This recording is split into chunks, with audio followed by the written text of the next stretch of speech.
This is the Cowboy State Daily Morning Show with Jake. The new way Wyoming wakes up.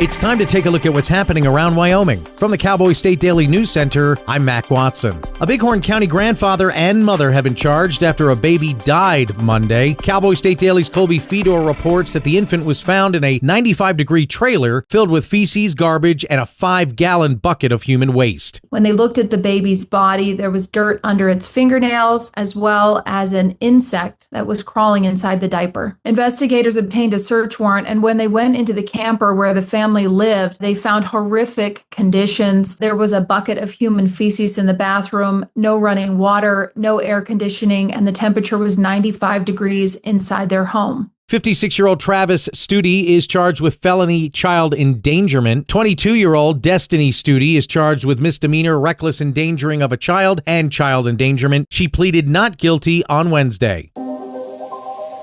Wyoming U.S. Representative Harriet Hageman is demanding answers from Meta founder Mark Zuckerberg about how its Cheyenne data center contaminated the city's wastewater system. Cowboy State Daily's Claire McFarland reports that in a Thursday letter, Representative Hageman writes she's, quote, deeply concerned.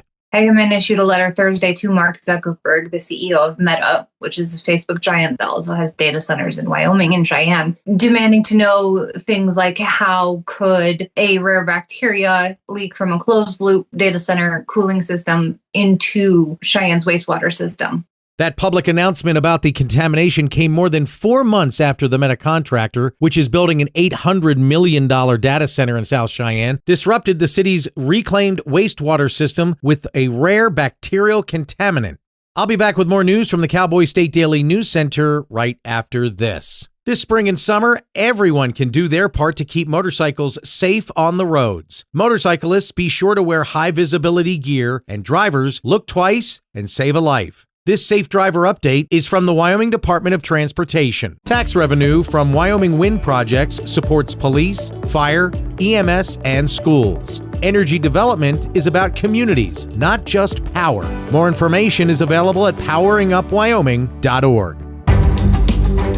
Cowboy State Daily News continues now. With Pathfinder Reservoir less than 24% full, some farmers and ranchers in eastern Wyoming and western Nebraska are being warned they could be out of irrigation water by the first week of August. Cowboy State Daily's Kate Meadows reports that there is a backup plan, but it's not foolproof. The snowpack has been historically low. It was the worst on record this year. And the reservoir where this irrigation channel originates is called the Pathfinder Reservoir, and it is at just about 23% right now. So the levels were already low, and it caused the irrigation canals to open up later in the year than they normally would have. And so farmers and ranchers are already hurting for water, and just weeks after the canals open, they're being told, we may run out of water first part of August. The Pathfinder Irrigation District has previously said that they are against pulling water from other sources because they have to rent it. They basically pay to use it, and then they're required to return it somehow before the end of the irrigation season. So it's really a lose-lose as far as that goes.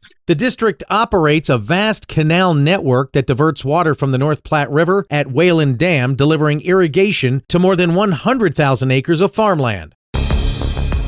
A Cheyenne boy who was 14 when he allegedly shot his mom in the head and charged as an adult with first-degree murder should be in juvenile court, his attorney argued in a Tuesday court motion. Cowboy State Daily's Greg Johnson reports public defender Emily Williams claims Havoc Leone's mother, quote, verbally and physically abused him. The motion does lay out some of the arguments the defense plans to make, like the mother was allegedly abusive to this teen verbally and physically. He was homeschooled for like 6 years and was kept isolated and didn't have any friends and wasn't as mature as other teens his age would have been. They mentioned several times in the motion that society is not kept safer by trying him as an adult, that the extra help that he'll get in the juvenile court actually will make society safer. Whether that's really the case or not, that's up to a judge to decide. Despite the arguments of abuse and his age, 14 is the cutoff in Wyoming to be charged as an adult. Laramie County District Attorney Sylvia Hackle says her office believes the adult charge is appropriate and will oppose Williams' motion. And that's today's news. Get your free digital subscription to Wyoming's only statewide newspaper by hitting that daily newsletter button at cowboystatedaily.com. I'm Mac Watson for Cowboy State Daily. When it comes to making plans, you are the best. Those 9 months were also 273 days of planning. What about your daughter's first costume party? It was out of this world. And let's not forget those barbecues you plan in detail for your family and your more vegetarian by the day best friends. That surprise party for your parents' golden anniversary? You get the golden planning.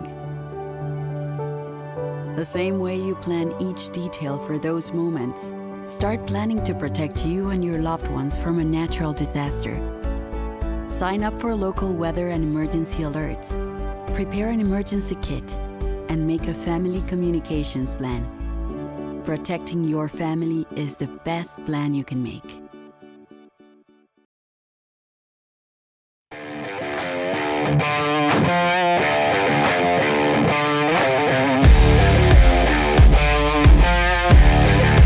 Good morning, Wyoming and the world. Yes, good morning. Happy Friday to you.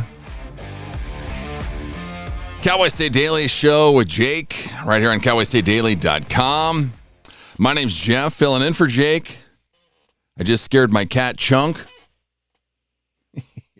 He's like, what was that? Come on, Chunk. You're used to that, right? Oh, good morning, good morning, good morning. It's time to rise and shine. Oh, it's Friday, July 10th. My name's Jeff, hanging out in Sheridan, Wyoming. Wherever you are, however you're listening to the show this morning, I appreciate you tuning in. Yes, I got to meet Jake yesterday. Yeah, last night when I came home from work, Jake was at my house. Yeah, not Jake from State Farm, Jake from Cowboy State Daily. He was here. He was fixing my, we had to do something for today's show. A little bit later on, we'll have Representative Lloyd Larson, and Claire McFarland is joining us. And I didn't have, we use an OBS system, which this is getting technical here. But the program that we use to run the show, I didn't have a scene for 3 people. It's going to be me, Representative Larson, and Claire McFarland. And I didn't know how to build that thing. So Jake came over yesterday. He was in town. Because I don't know if listeners know out there, but Jake is moving. Yeah, he's moving to a different town in Wyoming. I don't know if I'm supposed to let it out of the bag or not. I won't tell you where, but somewhere around the Sheridan area. Sheridan County, Johnson County. I don't know for sure. He's not moving yet, but it's coming. So yeah, so I got to meet Jake for the first time yesterday. I mean, we've talked plenty on the phone, on Zoom, you know, on the internet, but never face to face. So that was cool. My St. Bernard took a liking to him. So yeah, he said he's going to talk Monday for like 30 minutes about my dog mauling him. Yeah, I don't know what it is with my St. Bernard. She's nice and calm and everything's fine until somebody comes over. And then she's just like, whoa, I'm going to get in everybody's face. I'm going to knock everybody over. I'm going to drive everybody mad by annoying them. Yeah. So, did you get wild? Did you go to Sheridan Wild Rodeo? It was so funny. Yesterday, they had the big chair ban because this morning at 10 o'clock is the Wild Rodeo Parade. And in years past, everybody puts out their chairs like Thursday morning, Thursday afternoon, Thursday all day long. You'd see people putting out their chairs, getting ready for the parade that's this morning at 10 o'clock. Well, Sheridan passed a law or is enforcing the law that was already on the books that you couldn't put out your chairs until 5 o'clock last night. And it did pretty well. Most people obeyed until about 4:50 yesterday. And that's what I said. I work downtown Sheridan, right on Main Street. So we were just waiting. We're like, okay, if anybody puts out their chairs early, we're calling the cops. Which we didn't have to, but it was like 4:50, 4:52. Two ladies came right in front of the office that I work at and put their chairs down. I was like, come on, you can't wait 8 minutes to put your damn chairs down? 4:52, really? And then I walked outside and everybody was doing it. It was like once you opened it, the floodgates just came open and everyone was putting their chairs out. And I knew it. I said it earlier yesterday. I was like, well, what's going to happen is at like 5 o'clock, everybody's going to be down here in a mad rush to put your chair down. My coworker and I were joking to each other. You have nothing else better to do than get your chair down in downtown Sheridan to get ready for the Wild Rodeo Parade. I had an office downtown for 15 years. I saw the rodeo parade for 15 straight years. Don't worry. You're not missing out on anything. I mean, I know the parade is great, but come on.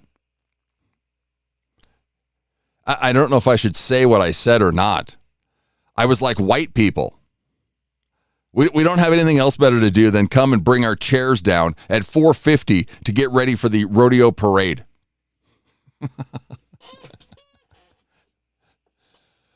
Yeah, it's just, it's crazy. I was sitting here last night prepping for the show, and I didn't hear the concert. I couldn't hear the tribute bands. Last night at Wild Jam, it was the ZZ Top tribute band. Who was it? ZZ Top, Journey, and AC/DC. If anybody went to the Wild Rodeo, send me a text message. Give me a call, 307-620-8866. But yeah, Thursday night, boy, I could hear it like I was down there. Last night, I couldn't hear it at all. So I was like, I wonder if somebody complained. Or what? Why can't I hear it? So yeah, if you went, I'm kind of interested to find out, how was the AC/DC tribute band? I kind of wanted to go see him. But my boss was nice enough. He got us all VIP wristbands for Wild Jam. And last night, my daughter was going after the rodeo. She came home after the rodeo, was going to Wild Jam, and I was like, okay, here's the wristband. And I put it on her, and I started to walk to go get like a rubber band. And I come back, and she already tightened the thing. And if you're familiar with wristbands or concerts or or whatever, because I go to Aftershock the last couple of years. We're going again this year.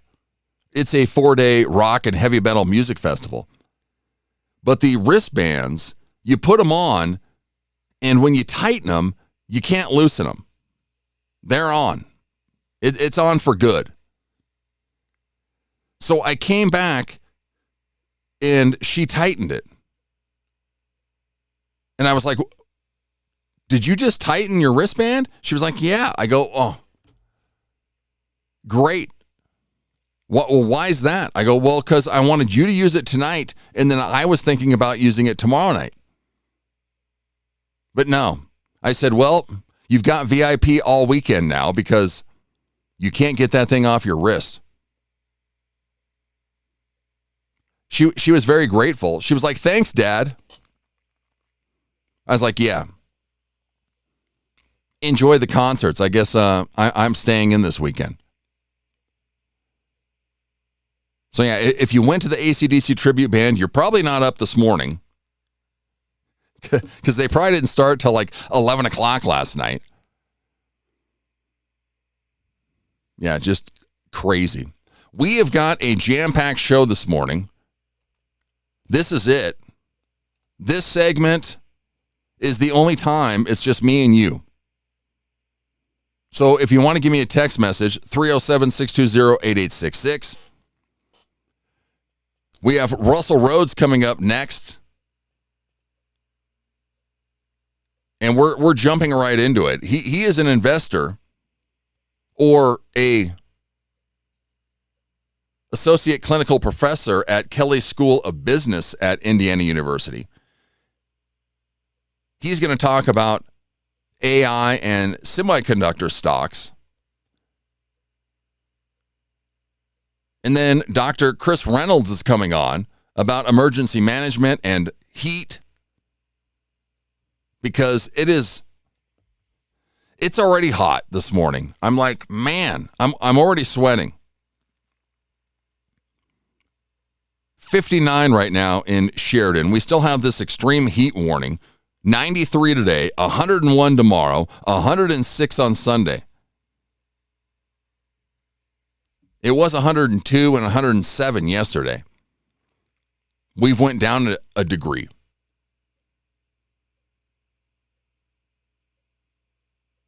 So yeah, we are jam-packed this morning. Tomorrow, I want to give myself a plug because this is the only segment that we don't have a guest. Tomorrow, I have a jam-packed show, which I think I just lost a guest. If I want to check my Facebook here. Yes, I think I did.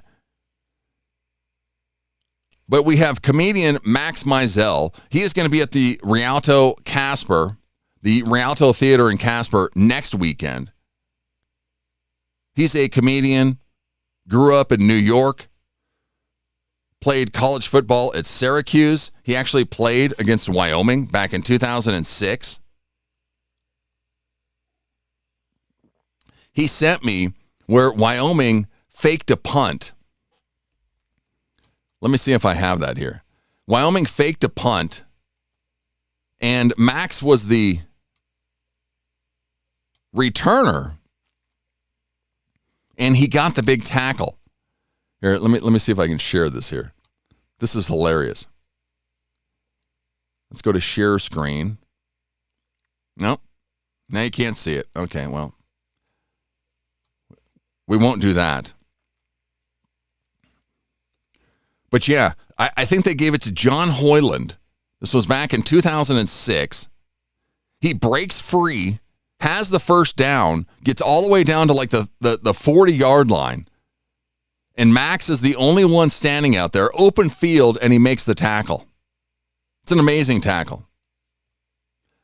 But yeah, Max is going to be on the show tomorrow.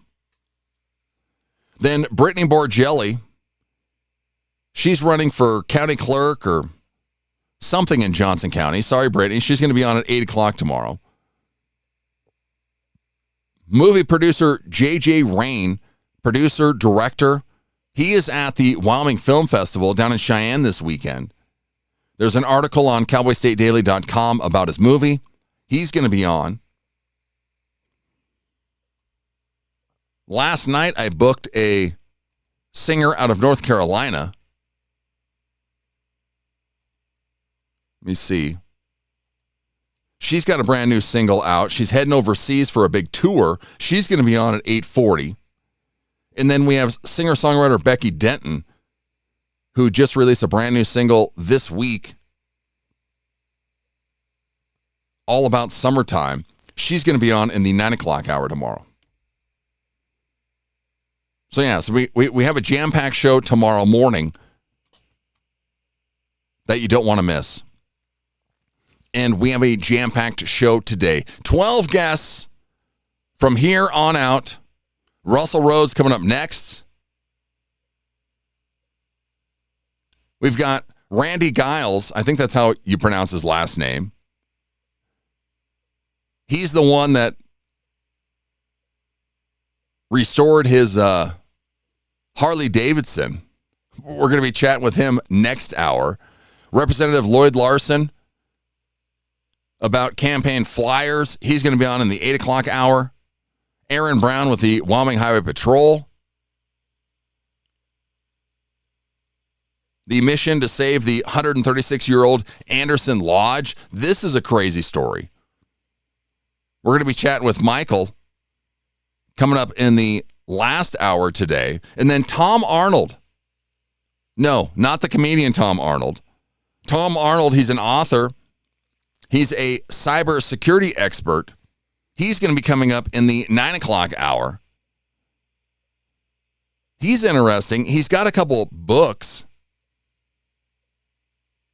about helping kids on the internet with cybersecurity. So you don't want to miss that. Stay with us. Send me a text, 307-620-8866. Hop on YouTube. Yes, please. Hop on YouTube. Send me a message there. And grab a cup of coffee. Thank you for watching, for listening. Cowboy State Daily Show with Jake. My name's Jeff, filling in for Jake today. I am the normal Saturday guy. We'll take a quick break. And we'll be right back. We'll chat about AI. Investor enthusiasm about AI. That's next. It's CowboyStateDaily.com. A good life begins with a good company. Powder River Energy Corporation, or Precorp, a consumer-owned electric cooperative in Northeast Wyoming, has careers in accounting, member service, and engineering. Precorp is always striving for A-plus service, great rates, and being a trusted energy partner. Their work environment is driven by knowing your role, living your values, and making your career plan. If you are looking to be part of an industry leader, then look no further. Go to precorp.coop/employment opportunities and apply today. This is the Cowboy State Daily Radio Network. When it comes to making plans, you are the best. Those 9 months were also 273 days of planning. What about your daughter's first costume party? It was out of this world. And let's not forget those barbecues you plan in detail for your family and your more vegetarian by the day best friends. That surprise party for your parents' golden anniversary? You get the golden planning. The same way you plan each detail for those moments, start planning to protect you and your loved ones from a natural disaster. Sign up for local weather and emergency alerts. Prepare an emergency kit and make a family communications plan. Protecting your family is the best plan you can make. Emma, did you hear? Todd's in the hospital. Who's Todd? He got a collapsed lung from vaping. He thought it was cool. Not cool. Promise you won't vape, Emma. It can lead to a lifelong addiction, and we can't be friends if your lungs collapse. Bogus. Wacky sitcom teens aren't the best people to talk to your kid about vaping. Hey, you got a minute? You are. Start the conversation with your child about vaping today. When the uniform comes off, the battle doesn't always end. Too many of our veterans are fighting silent wars with trauma, with loss, with hopelessness. Downrange Warriors stands in that gap, offering peer support, purpose, and a brotherhood that saves lives. You can help. Visit downrangewarriors.org because no warrior should ever walk alone. Hope is waiting. Be the reason they find it.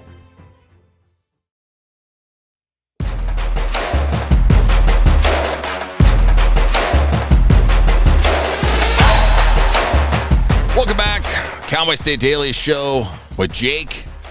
Right here on cowboystatedaily.com. You can stream us on our Facebook page, X, YouTube, or right there at cowboystatedaily.com. My name's Jeff, filling in for Jake. Jake will be back on Monday. I saw Jake yesterday. Yeah, in person. First time. Russell Rhodes, he's an associate clinical professor at the Kelley School of Business at Indiana University. He's joining us to chat about investor enthusiasm around AI, semiconductor stocks, and headline-grabbing IPOs that's driving major market excitement, but will it pay off? He's in the Zoom room. Good morning, Russell. Thanks so much for coming on.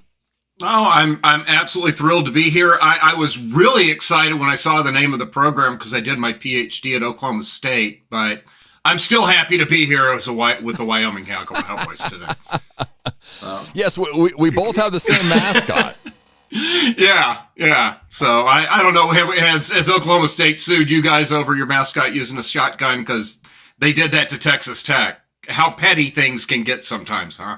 This is exactly what you thought we were going to talk about when we let off, right? Well, exactly. No, I do that to people. I apologize. So. I'm a UW grad, so I can talk all about it. I mean, that's interesting because who had it first? That's the question.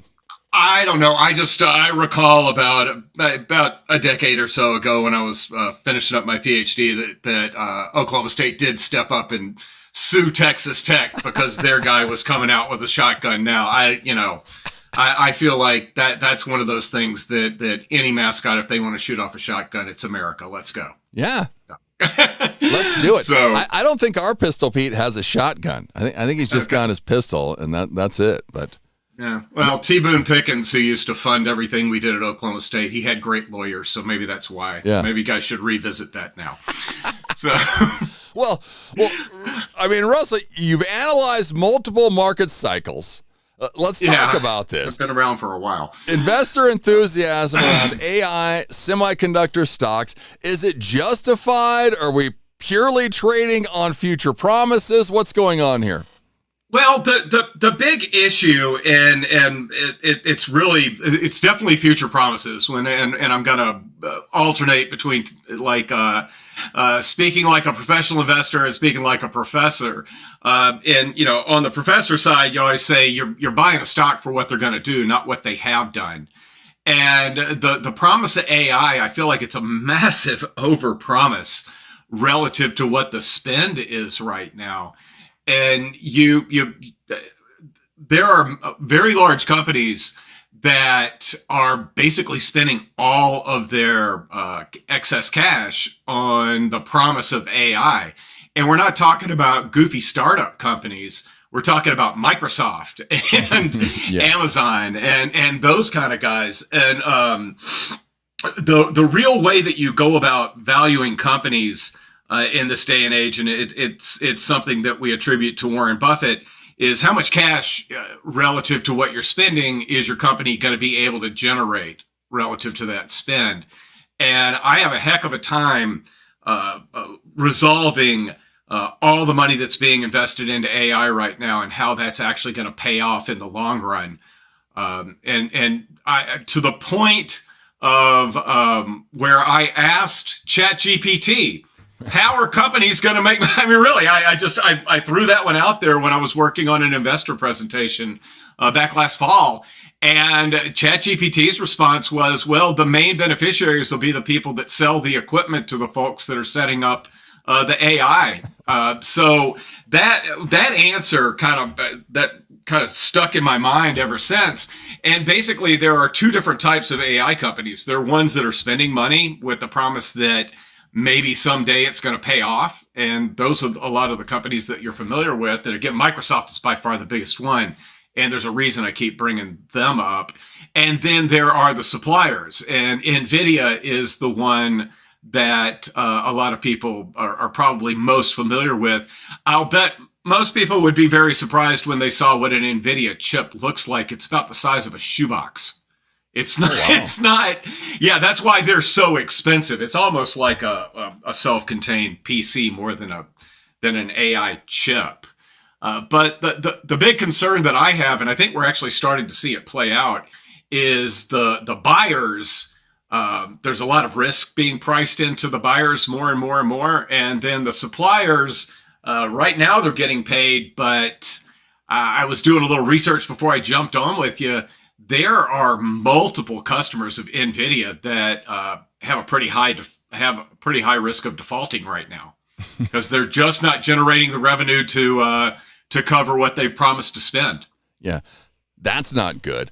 I mean, no. You're talking about Microsoft and everybody. What about the little guy? How dangerous is this level of market concentration for the average retail investor? Well, for the biggest issue right now for the average retail investor is you don't want to be the last one holding the bag in one of these fear of missing out situations. And, I just cringe when I start teaching a new class and this is both at the graduate and undergraduate level, where I have somewhat inexperienced investors asking me about how to invest in AI. If anything, I want to cite some of the smarter investors that I've gotten to interact with over my career that always like to say, I'm not looking where everybody else is looking. I'm looking, to what the next big thing is. And I've got a lot of concerns with respect to how the AI thing is going to end for investors. I mean, I don't think that, much like the internet bubble that I got to live through in the late 90s, we still have the internet today, and we still will have, functioning artificial intelligence services, et cetera, in the years going forward. But are those services going to generate enough cash to justify how much is being spent on AI right now? And that's where I see a massive disconnect. Yeah, well, I'm in the late 90s, the speculative cycle. What's the biggest indicator now that tells you whether we're in a dangerous bubble or is this a sustainable bull market? Where are we at? Probably the biggest, what I think is going to be the biggest signal for us in the near future is we get Microsoft's earnings at the end of this month. And companies, they report their earnings 4 times a year. But the annual report is the one that they all attest to and sign off on. And Microsoft's on a funny calendar where their year end is June 30th. So you're going to see a heightened level of transparency when they report their earnings at the end of the month, just because those are the ones that they could get in trouble for. But you also see these trends where they're spending a lot more cash than they are generating, to the point where they may end up running at a deficit cash flow wise over the next couple of years, or they're going to have to cut back their spending, or they may actually have to raise more money to continue to invest in AI. Raising money from public is never taken as a positive, if they suddenly announce that they're going to slow up a bit on AI spending, they're almost 25% of NVIDIA's AI spending. Microsoft, these very large companies. So you asked about the small companies. It's more of the small investors that I'd be worried about, but there's just a handful of very large companies that are doing all of the spending in the AI space right now. And one of the things that we teach with respect to when you're having to invest for the future, if you're a company, the first thing you want to do is use the money that you have on hand.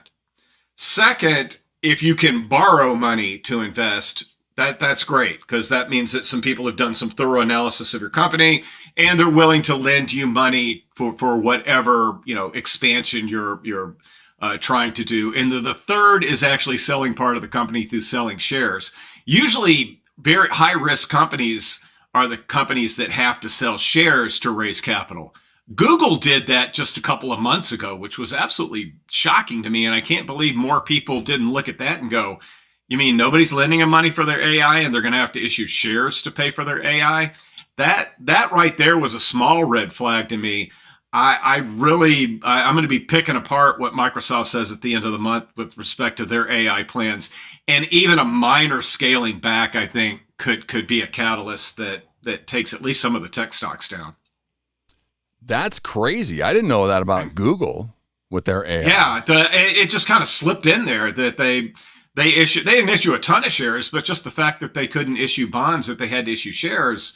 I'm just, more people have a vested interest in the stock market going up than going down. So maybe that's why it just kind of slipped through. But they had to issue shares for some of their AI spend, which is generally something that a startup company or a higher risk company does, not a company that, is basically, what is Google? Is it an adverb or a verb or something like that in addition to being a company? Because it's so much in our vernacular. Yeah. So what's the safest way, do you think, for an individual investor to participate right now without risking their entire portfolio? Oh, goodness gracious. Everybody should be as diversified as they possibly can. And if you have been fortunate enough to, catch this wave in AI, you've got to think that we're closer to the end of it than the beginning of it. And probably the best thing to do is diversify yourself away from technology stocks. The one area that is probably a safer way to play AI, and people tune me out immediately when they ask me about this individually, but it's some of the big construction firms. Caterpillar and Deere, slapping these things up is no small feat. And you mentioned I teach at Indiana University. I actually live in Chicago, and I do the drive up and down I-65, a couple times a month at minimum. You would not believe the distribution center and AI construction that's going along that corridor right now. It's absolutely, it's one of these things, if you hadn't driven it in the last couple of years and all of a sudden you did, you're like, goodness gracious, where's all this stuff coming from? But Indiana's a big proponent of the data centers and distribution centers right now. And the big beneficiaries are the old school blue chip construction type firms like Caterpillar. Yeah. So I know that is not what somebody expects to hear when you ask about a tech stock, but those are the guys that are doing a lot of work to get these things up and running. Well, we have it in Wyoming, these data centers. Yeah. I don't know how many, there's been different reports of like 90 coming to the state or we don't know what's going on here, but is that it? Is construction, is that the massive wave of capital? Is that where it's going to rotate next or? Well, the thing is, that's not where people are looking with respect to AI. You're automatically thinking the high tech, exciting type of companies. But start to think, who are the beyond buying the brick sized chips from NVIDIA? What else is needing to be spent? And that's a big one. Another big one that a lot of people I think it's more of a thing, maybe in the Eastern United States than the Western United States. But nuclear is coming back. A lot of the big risk with respect to nuclear is we have one disaster somewhere and that whole industry gets set back a decade or so. But a lot of people feel like nuclear is going to be the solution for the energy capacity that we need to power a lot of these things and just power a lot of the things that we do. Last spring at an investor conference, the governor of Indiana, goodness gracious, not the governor of Illinois, but the governor of Indiana said that, they were going to that the state's making a very big push for some of the smaller nuclear reactors that you can use to power small towns, et cetera. And since then, some of the small nuclear stocks have tripled. Wow. So that's another area is where are you going to get the energy to power these things? I know nuclear scares a lot of people just depending on your experience around it or your news experience around it. but done correctly, it's the solution to a lot of the problems that we have energy wise. It's definitely, 3 Mile Island, which I was a child, and how scary things like that can be on the news when you're like 10 years old. One of the tech firms is buying 3 Mile Island to power their own centers. So, starting to think about not just that primary, you definitely don't want to be investing if you think a company is going to generate all their revenues from offering AI services. There's just so far that you can go with replacing a couple of employees with AI. Yeah. It's not leverageable like the internet was. So I do, get very concerned with thinking that you're going to invest in an AI company and it's going to be the next Google or Microsoft, because I don't think that's where we're going to go with it. It's going to be a nice utility, but it's not going to be the end-all, be-all of profitability. That's very interesting, because we have in Wyoming, they're building a nuclear plant. We have all these data centers coming. So, yeah, we'll see where this leads Wyoming. We have a guest coming on later. He's got an article about this, that Wyoming's kind of at the forefront of all of this. But you're in favor, or where are we at? In favor of data centers of nuclear and oh yeah, no, absolutely. I've been a big proponent of there are certain methods of nuclear, and this gets beyond me and the science, etc., where it's not the same sort of waste type situation. It's more of like a slow burn in kind of a compact type of structure, about the size of a school bus or so. It's the type of technology that's got the Voyagers still running. Yeah. It's that type of thing. You can do that, and it's not nearly as risky as the type of nuclear that we have at 3 Mile Island right now. That's the type of nuclear that I think is going to be a big energy solution for all of us.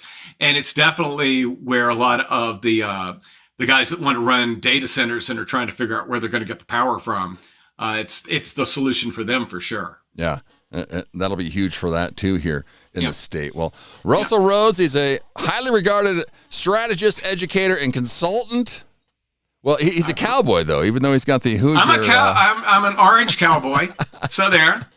Yes, we're a brown and gold cowboy. He's an orange cowboy, but we'll take it. Well, Russell, thanks so much for coming on. You betcha. Thanks for having me. We'll be back. It's CowboyStateDaily.com. So how's that boosted social media post working out for you? Oh, you mean the one my mom liked twice? Brutal. You know what does get attention in Wyoming? Cowboy State Daily Radio. With Cowboy State Daily Radio, your business gets real statewide exposure through interviews, sponsorships, and advertising people actually remember. Because nobody wakes up excited to see another banner ad, but they will remember hearing your business on Cowboy State Daily Radio. Advertise with Cowboy State Daily Radio today. Contact me, Piper Fenimore, at piper@cowboystatedaily.com. You're listening to the Cowboy State Daily Radio Network.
You've done the hard part. You quit smoking. Now do the easy part and get scanned for lung cancer.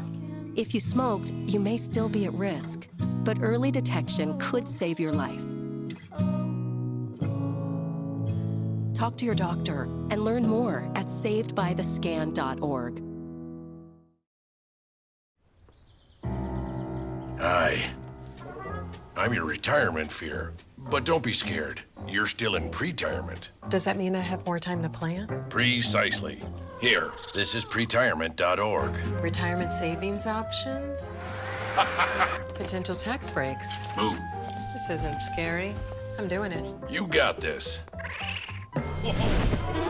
Visit thisispretirement.org for free resources to help you customize your action plan.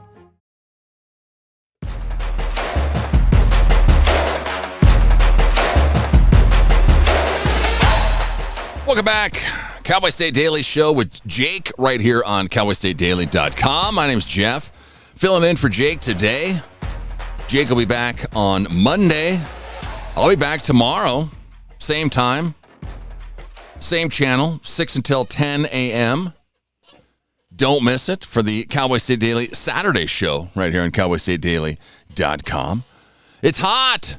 Chris Reynolds, he's an emergency management expert and professor at American Public University System. He's coming on to talk about what America needs to know about extreme heat and how it affects the country this summer. Yes, let's bring Chris in. He's in the Zoom room. Well, man, I'm in Sheridan, Wyoming. We got highs in the hundreds this weekend, which is crazy. What's going on?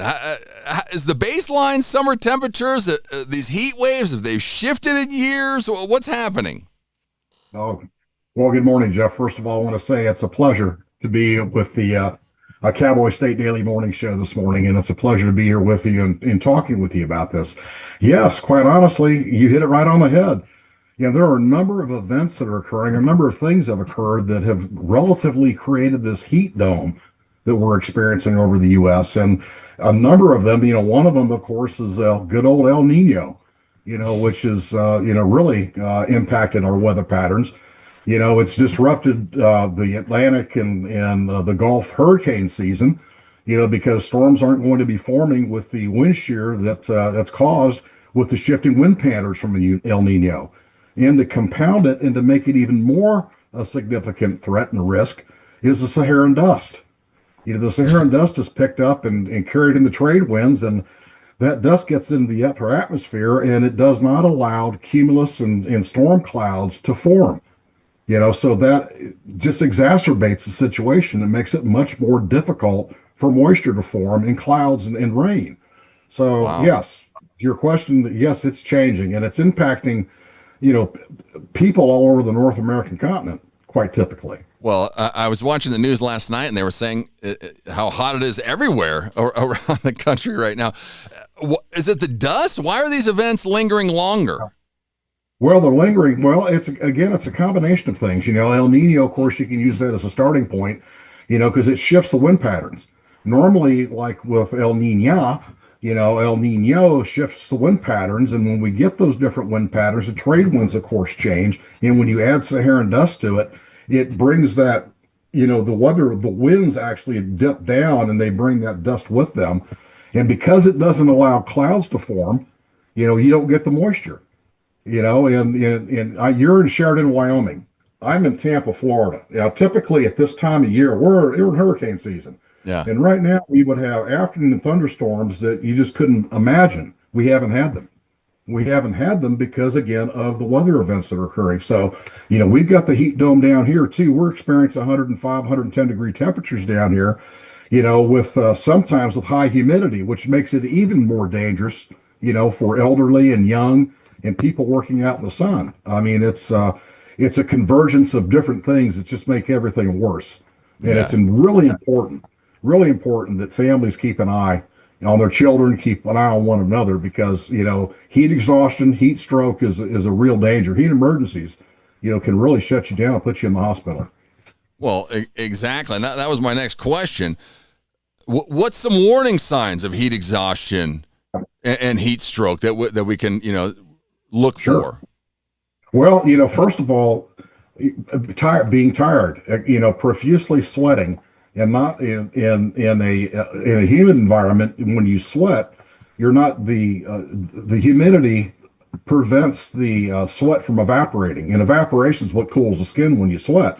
So if you're in high humidity, your temperature is building. You're not able to cool your body down. So you can experience heat cramps. You can experience profuse sweating, thready pulse, shortness of breath, dizziness. Those are all signs of heat exhaustion. And when you encounter heat exhaustion, it's imperative that you go into a cool environment. Try to get into air-conditioned spaces. In fact, a lot of cities around the country, particularly in public libraries or even in evacuation shelters, they're open for heat emergencies to allow a place for people that don't have air conditioning or are out in the sun and don't have anywhere to go to get in and cool down. So the signs are, what I mentioned, profuse sweating. Now, what even makes it worse is heat stroke. And this is when the body doesn't sweat. And when the body doesn't sweat, and of course you don't have that evaporation, your temperature rises rather rapidly. And it can go up to 102, 103, even to 104 degrees. And in that case, that's a true medical emergency. And that requires immediate medical intervention, transport to a hospital. Yeah, that's not good. I mean, even this year, I felt like I've been more dehydrated, or I don't know what it is, but yeah, it's crazy. We're chatting with Chris Reynolds. He's an emergency management expert and professor at the American Public University System. What do we do about water? I mean, I've been like, I can't drink enough water right now. What's happening? Yeah.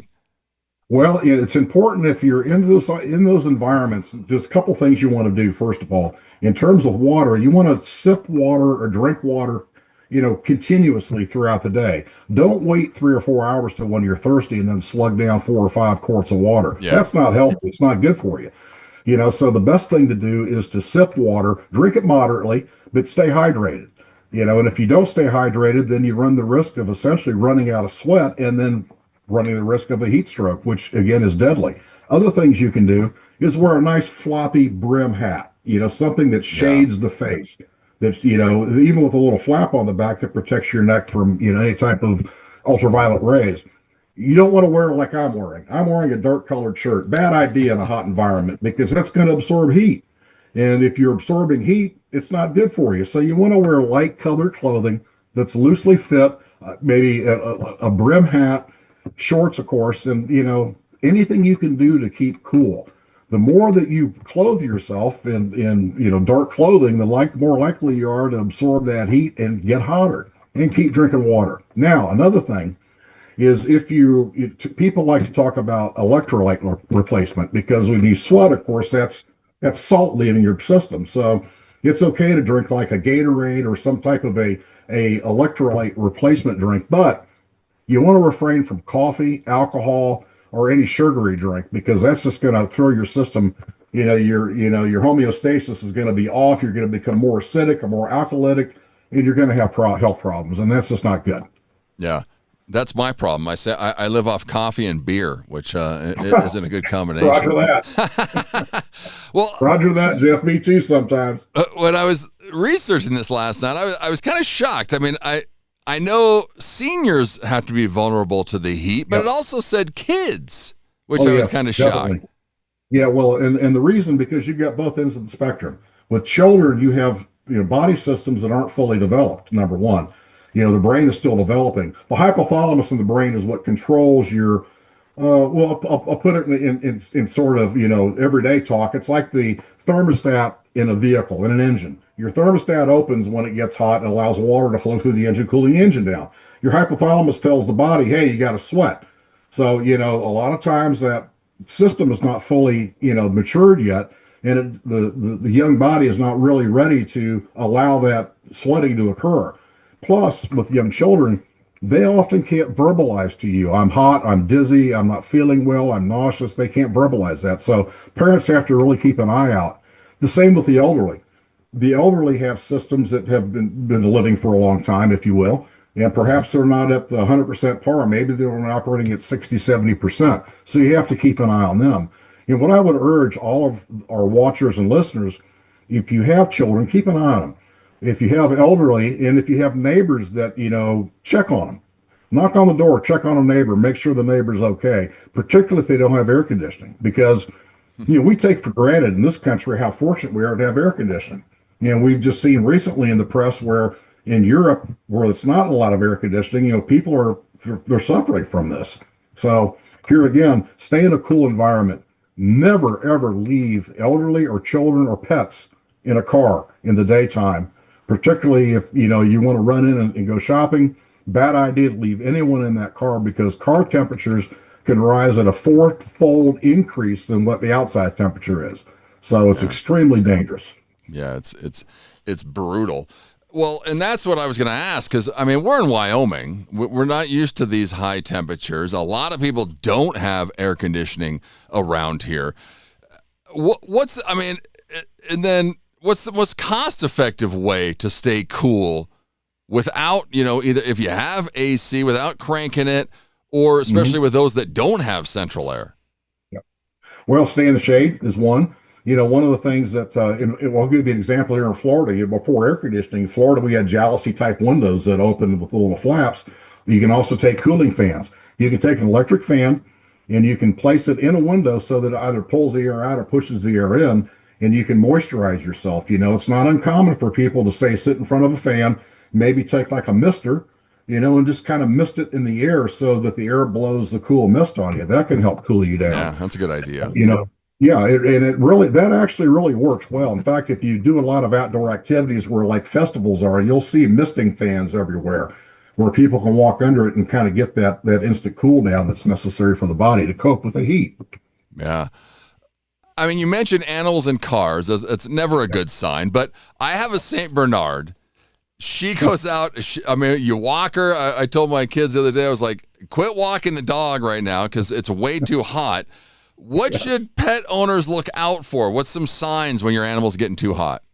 Well, if they're panting heavily, number one. If they're doing a lot of panting, a dog cools itself out through its tongue. When they pant, if you look at the tongue, you'll see the tongue will widen and will drop down. And when they're panting, what they're doing is they're cooling their body down because they're covered with hair. They don't have the same ability that we do, per se, to sweat. So that's how they cool themselves down. That's great advice you gave your kids, not to walk them in the heat. I mean, certainly let him out to take care of his business he has to take care of, and get him back inside. Just like a person, you want to get them in a cool environment.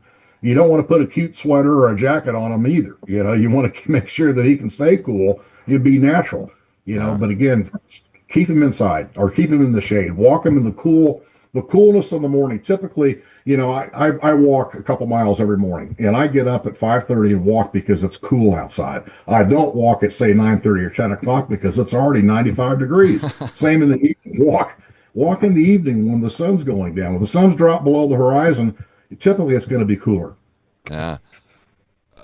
Are municipalities, are we currently reacting rather than preparing for these extreme live events? What's happening? Well, we're doing both. We're doing both, actually. Municipalities and local emergency management. In fact, this is something that we teach here at American Public University System in our emergency management program. We teach being proactive and how to be a resilient community. And part of that resilience is recognizing the weather pattern such that it is, and opening cooling centers. Like I mentioned when we were chatting just a few moments ago, a lot of times municipalities will open shelter locations that are air conditioned. They'll take, for example, schools out right now. So they'll take a school gymnasium and they'll turn that into a cooling center. They'll put cots and chairs in there and they'll open it, and they'll let the public know that if you don't have air conditioning and you're experiencing heat issues, come to a cooling center. Public libraries work in concert with emergency management officials to say our libraries are all cool locations. Not that they're cool, but that they're cooler, Yeah. And people can then come in there and cool off. Not a bad idea also to maybe hit the mall if you got one, or hit a shopping center, go to a movie where it's cooler, stay inside. So yes, there's a lot of proactivity going on with municipalities around the country dealing with this. Just like in hurricane season, in the southeastern United States particularly, and also over on the West Coast, where we're subject to hurricanes, shelter locations and being proactive and notifying the community. Local emergency management right now is notifying their citizens that there's heat emergencies out right now. And I would urge, again, our watchers and our listeners to, go on your local emergency management website, just look for emergency management, local community, and you'll find plenty of information out there that folks can digest on how to deal with this heat emergency. Yeah. It's hot. Chris Reynolds is an emergency management expert and professor at American Public University System. Chris, thanks so much for coming on. You bet, Jeff. I enjoyed it. Look forward to the next time. Yes, have a great weekend. Stay cool. Yes, exactly. Stay cool, everybody out there. Wow, there's Chris. Yeah, in Sheridan, what did we say, 101, 102, tomorrow, 107 on Sunday. We'll chat with Don Day coming up next hour to get all of the updates around the state of Wyoming. It's the top of the hour. It's time for news. It's Cowboy State Daily Show with Jake, Jeff filling in. 1 hour down, 3 to go. It's news. It's time to take a look at what's happening around Wyoming. From the Cowboy State Daily News Center, I'm Mac Watson. A Bighorn County grandfather and mother have been charged after a baby died Monday. Cowboy State Daily's Colby Fedor reports that the infant was found in a 95-degree trailer filled with feces, garbage, and a 5-gallon bucket of human waste. When they looked at the baby's body, there was dirt under its fingernails, as well as an insect that was crawling inside the diaper. Investigators obtained a search warrant, and when they went into the camper where the family lived, they found horrific conditions. There was a bucket of human feces in the bathroom, no running water, no air conditioning, and the temperature was 95 degrees inside their home. 56-year-old Travis Studi is charged with felony child endangerment. 22-year-old Destiny Studi is charged with misdemeanor reckless endangering of a child and child endangerment. She pleaded not guilty on Wednesday. Wyoming U.S. Representative Harriet Hageman is demanding answers from Meta founder Mark Zuckerberg about how its Cheyenne data center contaminated the city's wastewater system. Cowboy State Daily's Claire McFarland reports that in a Thursday letter, Representative Hageman writes she's, quote, deeply concerned. Hageman issued a letter Thursday to Mark Zuckerberg, the CEO of Meta, which is a Facebook giant that also has data centers in Wyoming and Cheyenne, demanding to know things like how could a rare bacteria leak from a closed-loop data center cooling system into Cheyenne's wastewater system. That public announcement about the contamination came more than 4 months after the Meta contractor, which is building an $800 million data center in South Cheyenne, disrupted the city's reclaimed wastewater system with a rare bacterial contaminant. I'll be back with more news from the Cowboy State Daily News Center right after this. This spring and summer, everyone can do their part to keep motorcycles safe on the roads. Motorcyclists, be sure to wear high visibility gear, and drivers, look twice and save a life. This Safe Driver update is from the Wyoming Department of Transportation. Tax revenue from Wyoming wind projects supports police, fire, EMS, and schools. Energy development is about communities, not just power. More information is available at poweringupwyoming.org. Cowboy State Daily News continues now. With Pathfinder Reservoir less than 24% full, some farmers and ranchers in eastern Wyoming and western Nebraska are being warned they could be out of irrigation water by the first week of August. Cowboy State Daily's Kate Meadows reports that there is a backup plan, but it's not foolproof. The snowpack has been historically low. It was the worst on record this year. And the reservoir where this irrigation channel originates is called the Pathfinder Reservoir, and it is at just about 23% right now. So the levels were already low, and it caused the irrigation canals to open up later in the year than they normally would have. And so farmers and ranchers are already hurting for water. And just weeks after the canals open, they're being told, we may run out of water first part of August. The Pathfinder Irrigation District has previously said that they are against pulling water from other sources because they have to rent it. They basically pay to use it, and then they're required to return it somehow before the end of the irrigation season. So it's really a lose-lose as far as that goes. The district operates a vast canal network that diverts water from the North Platte River at Whalen Dam, delivering irrigation to more than 100,000 acres of farmland. A Cheyenne boy who was 14 when he allegedly shot his mom in the head and charged as an adult with first-degree murder should be in juvenile court, his attorney argued in a Tuesday court motion. Cowboy State Daily's Greg Johnson reports public defender Emily Williams claims Havoc Leone's mother, quote, verbally and physically abused him. The motion does lay out some of the arguments the defense plans to make, like the mother was allegedly abusive to this teen verbally and physically. He was homeschooled for like 6 years and was kept isolated and didn't have any friends and wasn't as mature as other teens his age would have been. They mentioned several times in the motion that society is not kept safer by trying him as an adult, that the extra help that he'll get in the juvenile court actually will make society safer. Whether that's really the case or not, that's up to a judge to decide. Despite the arguments of abuse and his age, 14 is the cutoff in Wyoming to be charged as an adult. Laramie County District Attorney Sylvia Hackle says her office believes the adult charge is appropriate and will oppose Williams' motion. And that's today's news. Get your free digital subscription to Wyoming's only statewide newspaper by hitting that daily newsletter button at cowboystatedaily.com. I'm Mac Watson for Cowboy State Daily. My name is Dre, and I had a stroke when I was only 16 years old.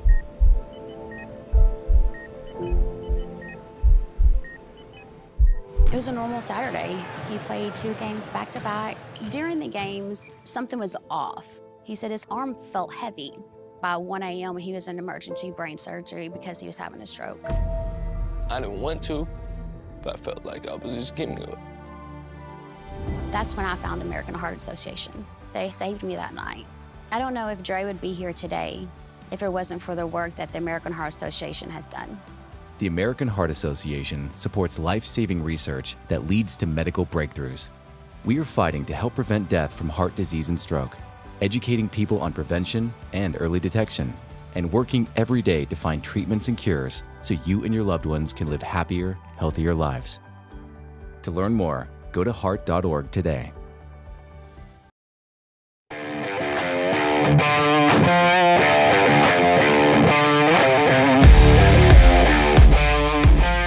Good morning. Good morning. It's Cowboy State Daily Show with Jake right here on cowboystatedaily.com. My name's Jeff, filling in for Jake. Jake will be back on Monday. I'll be back tomorrow for my regular shift, Cowboy State Daily Saturdays with Jeff. 6 o'clock tomorrow morning. Join me. We have tons of fun on Saturdays. Make sure you like us on Facebook.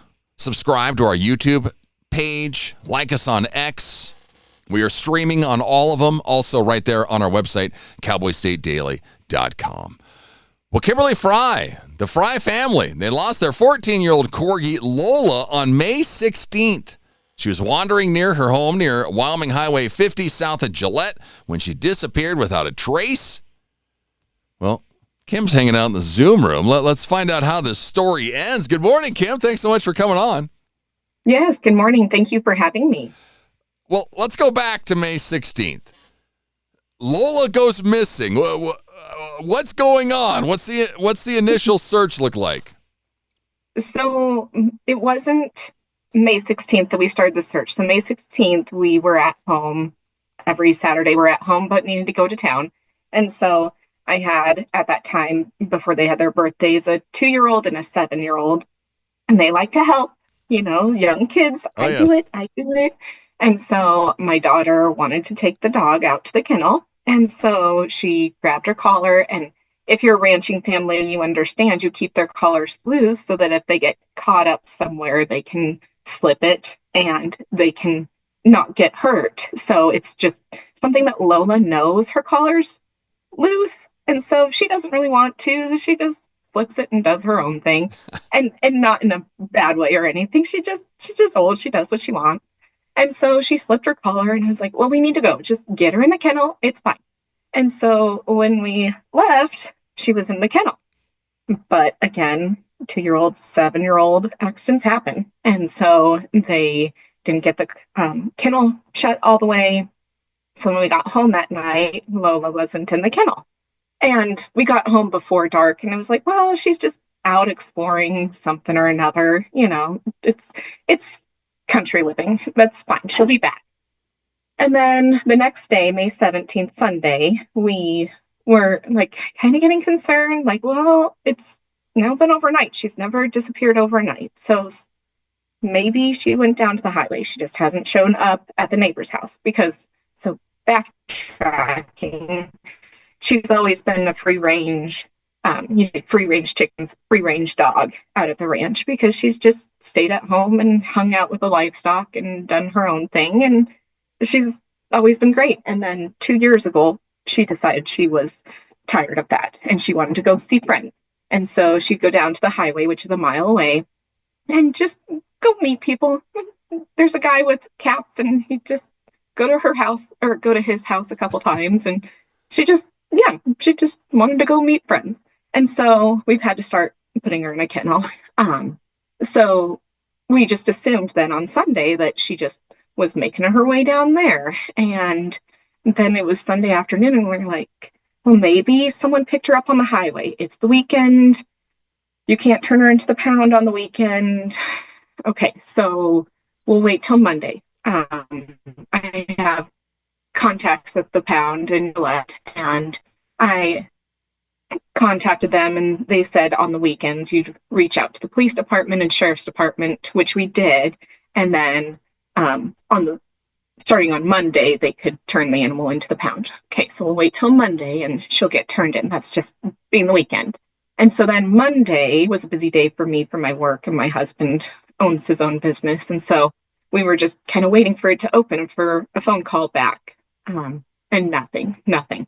So then by Tuesday was when we started to really panic that, okay, she's not been turned in. We're out in the country. She's an old dog. What happened to her? And so then Tuesday was the day that we really started boots on the ground looking for her. We had found a contact online of someone with a tracking dog. We had family with a drone come out. We had family from down in Converse County in Casper come up, and like we had a herd of people going out looking for Lola in case she had gotten caught somewhere. We're in the fields in the range of Wyoming, and so, you know, what happened? Yeah. And she's deaf, and so that makes it challenging. So getting that night and through, oh gosh, a long time. I would even drive at night flashing the lights because she can't hear, so maybe she could see and then come. Wow. I mean, you've got my mind spinning, because as a pet owner, you're worried about the highway's a mile away. Did she get run over? She's 14 years old. Did something happen to her? Like you said, you're out in the country. Did something get her? Is she stuck in a fence? I mean, what's the biggest thing going through your mind during all of this? Well, so from our house, you can either go to the highway or you go out in the pastures. And so that was the help with the tracking dog, was which way did she go from our house? Yeah. And that Tuesday when we were tracking her, because we had started sharing on Facebook. We shared it everywhere on Facebook, on local pages, on state pages. On our personal pages, we have a lot of friends because of our employment and having a lot of connections. And so our friends shared it, and our friends' friends shared it. And it was just everywhere on Facebook. And there was one little comment from someone, oh yeah, I saw her on the highway on Sunday evening. Oh, okay, so we know she went that way. So the tracking dog went out the direction she left the house, but she circled back and went down to the highway. And so then with the tracking dog, we went down to the highway, and we went up to the neighbor that she's graced with her company multiple times. And he said, oh yeah, I saw her on Sunday, and I went out to talk to her and she took off. Okay, that's strange. But if you do any research on lost dogs, you understand within 24 hours, their personalities completely change. They get into the flight, not flight mode, but flight zone or flight behaviors. Yeah. And so she was getting into that flight behaviors because she had been gone overnight. And yeah, she took off toward the highway. And he said he couldn't see her. He's an older gentleman, couldn't see her after she got to the highway. Wow. So, yeah. So then we knew that was the direction she had went. So after all this, a month of searching, Lola suddenly appears on Facebook, 1,000 miles away in Wisconsin. I mean, what's your reaction? And were you thinking, how the heck did she get to Wisconsin? Absolutely. Sorry, I get emotional. So, uh, it was just really, really. So I was with work in another down in Laramie, and I got a phone call, and it said, "I have your dog," and I was like, "But do you really have my dog?" And she Yeah. said, yes, I have your dog. And it was just because we had so many people. We posted it 3 times over the month. Took a week off for my kids' birthdays, tried to celebrate their birthdays, but 3 times on every page we could, and just persistent, like she's got me somewhere. And so we've had multiple people reach out and say, "Oh, is this your dog? Is this your dog?" And so it was one of those of disbelief and relief. Sorry. Oh, you're fine. I mean, yeah, you can see it. Your dogs are like your kids. I mean, they're family. Lola's 14 years old, and then going through all of this. Yeah. So you get the call like 8:15 a.m. confirming she's alive. So who's on the other end? It was actually in the evening. Oh, okay. So 8:15 at night. Who's on the other end of the line?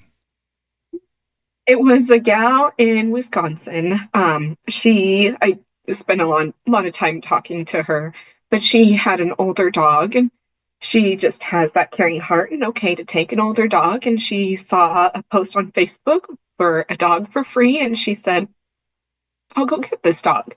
And then in talking to the younger gal, had some suspicion that this dog was missing a home back in Wyoming, because the gal had said that it was a stray on the road in Wyoming. And so the great gal from Wisconsin did a quick Google search or a Facebook search for Corgi, Wyoming. And because of our persistence, it popped right up. And I can't remember the exact timestamps. I'm sorry, I didn't refresh myself, but within an hour, 2 hours of picking up Lola, she had found us and contacted us. And my husband was on the road with my dad and a family friend to go pick her up.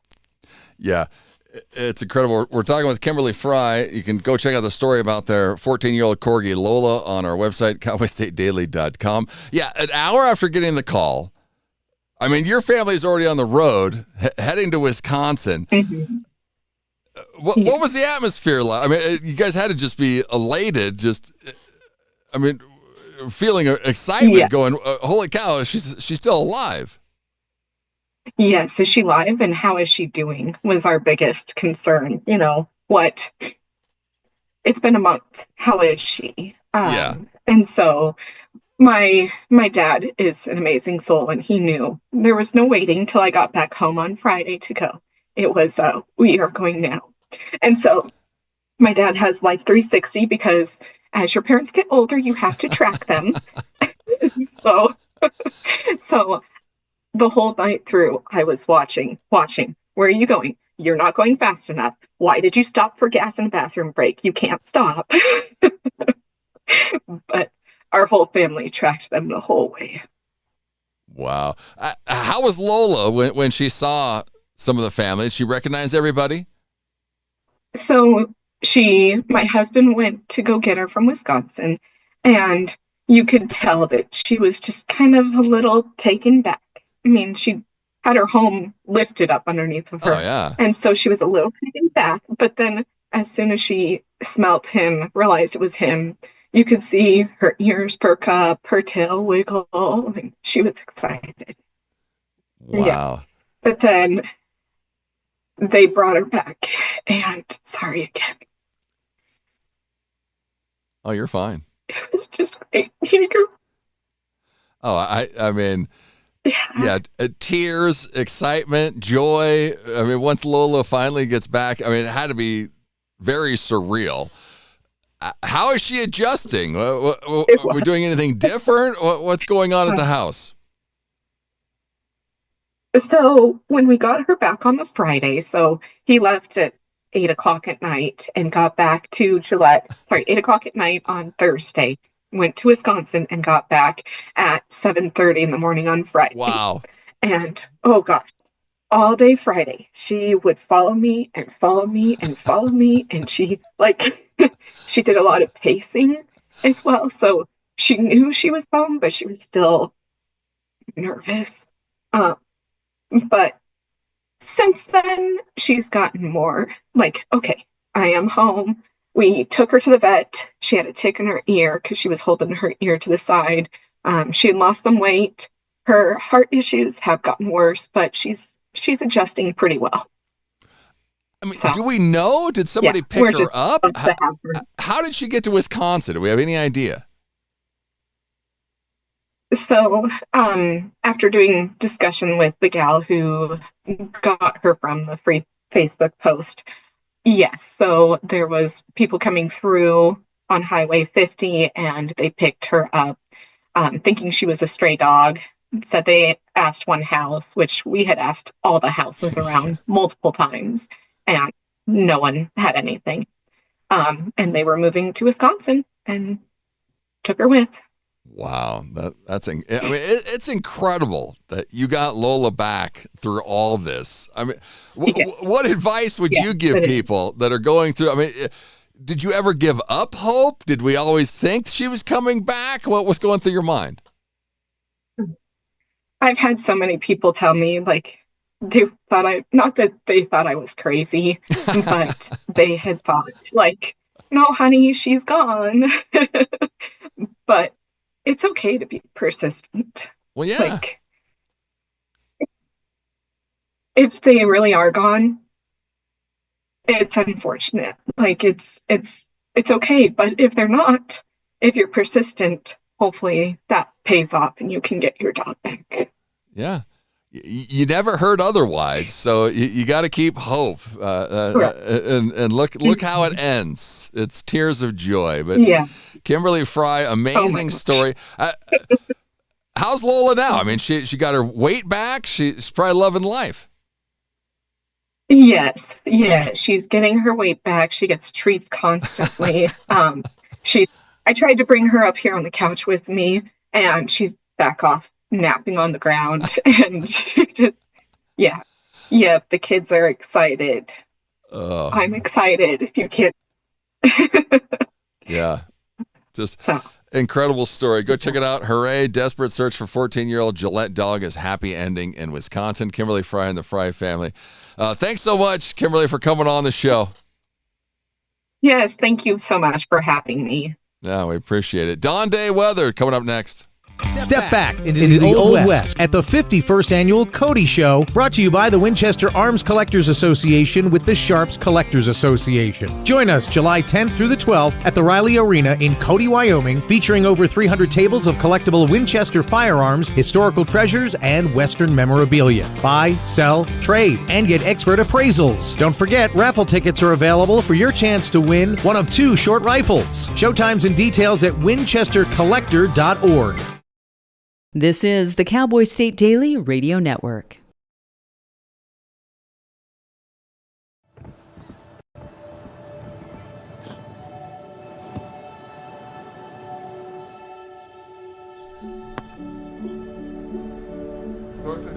I don't remember how it started.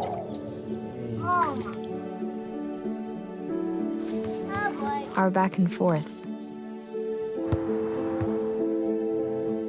Victory. Fumble. Repeat. It always came back. Dad!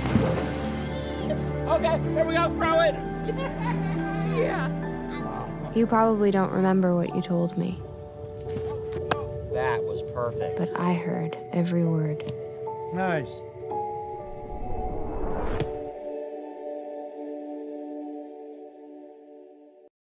Hi, I'm Ryan Blaney, a third-generation race car driver, and we dedicate a lot of our time to going as fast as possible. My grandpa Lou is the reason why my dad and I started racing, and I'm really proud to follow in his tracks. But when my grandpa was diagnosed with Alzheimer's, it was a very unexpected bump in the road for us. I've learned a lot on this journey with my grandpa Lou, and the memories of my grandpa will always be with me. And in our family, we're used to getting involved, and I encourage you to do the same, especially when it comes to caring for your loved ones. When I think about Alzheimer's and the impact it had on my family, I recognize that losing a race isn't such a bad day after all. It's important to notice if older family members are acting differently, experiencing problems with their memory, or having trouble with routine tasks. Talking about Alzheimer's can be really tough, but if you notice something, have a conversation with your loved one. Encourage them to see a doctor or offer to go with them. Early detection of Alzheimer's can give your family time to explore support services, make a plan for the future, and access available treatments. If you or your family are noticing changes, it could be Alzheimer's. Talk about seeing a doctor together. Welcome back. Cowboy State Daily Show with Jake right here on cowboystatedaily.com. My name's Jeff, filling in for Jake. Send me a text message, 307-620-8866. You know it's hot, Don, when we have a heat expert on this morning. I saw the article by Andrew yesterday on cowboystatedaily.com.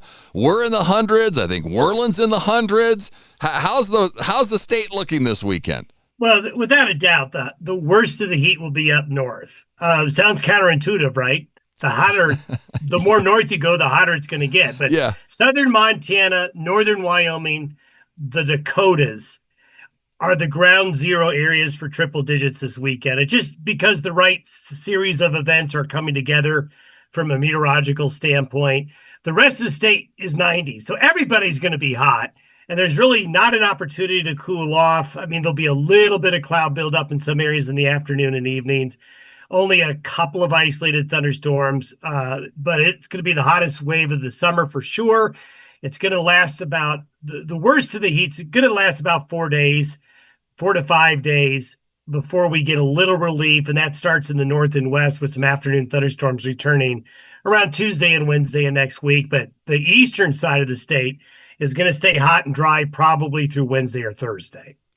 Wow. Yeah, that's what I was going to say, because Monday it says 98, Tuesday back to 103 here in Sheridan, then maybe Wednesday we might get some rain. How's this for our moisture? Because, I mean, my yard is turned to camouflage. It's going brown in a hurry. I mean, This is just sucking all the moisture out. Sucking the moisture out is a good way to describe it. Yeah, when we have the heat like this, and we are going to have fairly low humidity, so the evaporation rates are going to be very, very high. Nothing we can do about it, I'm afraid to say. And that's why we're really hoping that we get back into the thunderstorm pattern mid to late next week. So if you don't want your lawn to be more brown than it is, you're gonna have to, as I like to say, irrigate. You're gonna have to provide it your own water to it. Can't count on Mother Nature for a while. Yeah, keep the moisture going. I mean, because it's brutal this weekend, and we've got the Wild Rodeo here. Is there anything? I mean, what do you tell people to stay cool? Go to find some shade, drink lots of liquid. A cold beer in the middle of the afternoon is not a good idea, but a Gatorade probably something that's going to be better. Take advantage of the mornings and take advantage of the evenings when it will be the coolest. Watch your pets, the animals, the elderly. This is the time of year where a lot of put it this way, a lot of the big box stores will be selling a lot of those window air conditioners, those portable air conditioners this weekend. Yeah, a lot of fans on sale this weekend. That's for sure. Well, Don, have a great weekend. You too. Yeah, thanks for coming on and giving us the great news that it's hot. It's very hot. Man, yeah. There's an article by Andrew Rossi on the website talking about the heat and everywhere else around the state. But I'm in Sheridan, and yeah, what'd I say? Just 102 tomorrow, 107 on 101 tomorrow, 106 on Sunday, 98 on Monday, 103 on Tuesday, 93 today. It's already 64. I need to lower my shade, but my cat's sitting in my window right now. We have a story on cowboystatedaily.com. Retired Wyoming lawman's outlaw Harley turns heads across the West. Yes, let's bring Randy in. We'll ask him his last name here. Is it Randy Giles? Giles. Giles. Giles. Giles. Randy Giles. He's a retired Wyoming lawman. This is amazing, Randy, because you total your motorcycle. Most people just forget about it. Not you. Tell us this story. This is awesome. Well, I was driving down road in Cheyenne, and in front of me was a police car parked, and I ran into the back of it. But they were investigating a different crash, so I totaled it, and then I bought it back from the insurance company. And I'm a retired or a former auto body repairman, so I decided to repaint it and fix it up, and most of the damage was just cosmetic stuff, so I fixed it up, and it's been several different colors. But then about 3 years ago, I decided to do the theme of the outlaw, the Old West outlaw and martial theme. Yeah, it's incredible. You can see some pictures of it on our website, cowboystatedaily.com. You just mentioned it, Randy. The bike went through several transformations from yellow, purple flames, orange, deep blue. What made you finally end up with the Old West theme? Well,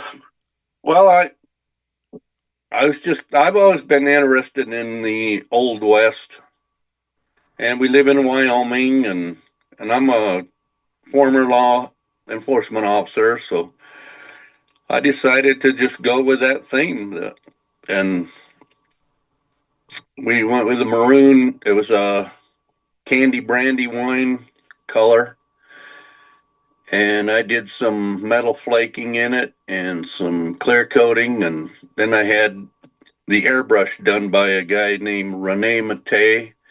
He's out of Thornton, Colorado. So that's where he got the images of the Old West. Yeah. Randy's had a 30-year career in law enforcement. He was the chief of police in Lingle. Yeah. How much money have we put more money into restoring this thing than buying it? Where are we at? Oh yeah, I have. But it's what I enjoy doing, and in fact, I'm doing another one now. So. Oh wow, really? So we're on to number 2? Well, actually, number 3. Yeah, it's. Hopefully, it'll be nice, but. Wow, I mean, this thing is detailed. Yeah. I mean, it's crazy. You got painted chains, iron handcuffs. You got leather saddle rigged by bullets. What's the specific detail that you're most proud of on this thing? Probably the seat. It's tooled leather, and it's got the. I created a Wyoming Marshal badge, and it's imprinted on the seat. Then it's got drop holsters on both sides with the Peacemaker Colt 45, that Wyatt Earp and all those guys would carry around. So yeah, and they're mounted on each side of the saddle.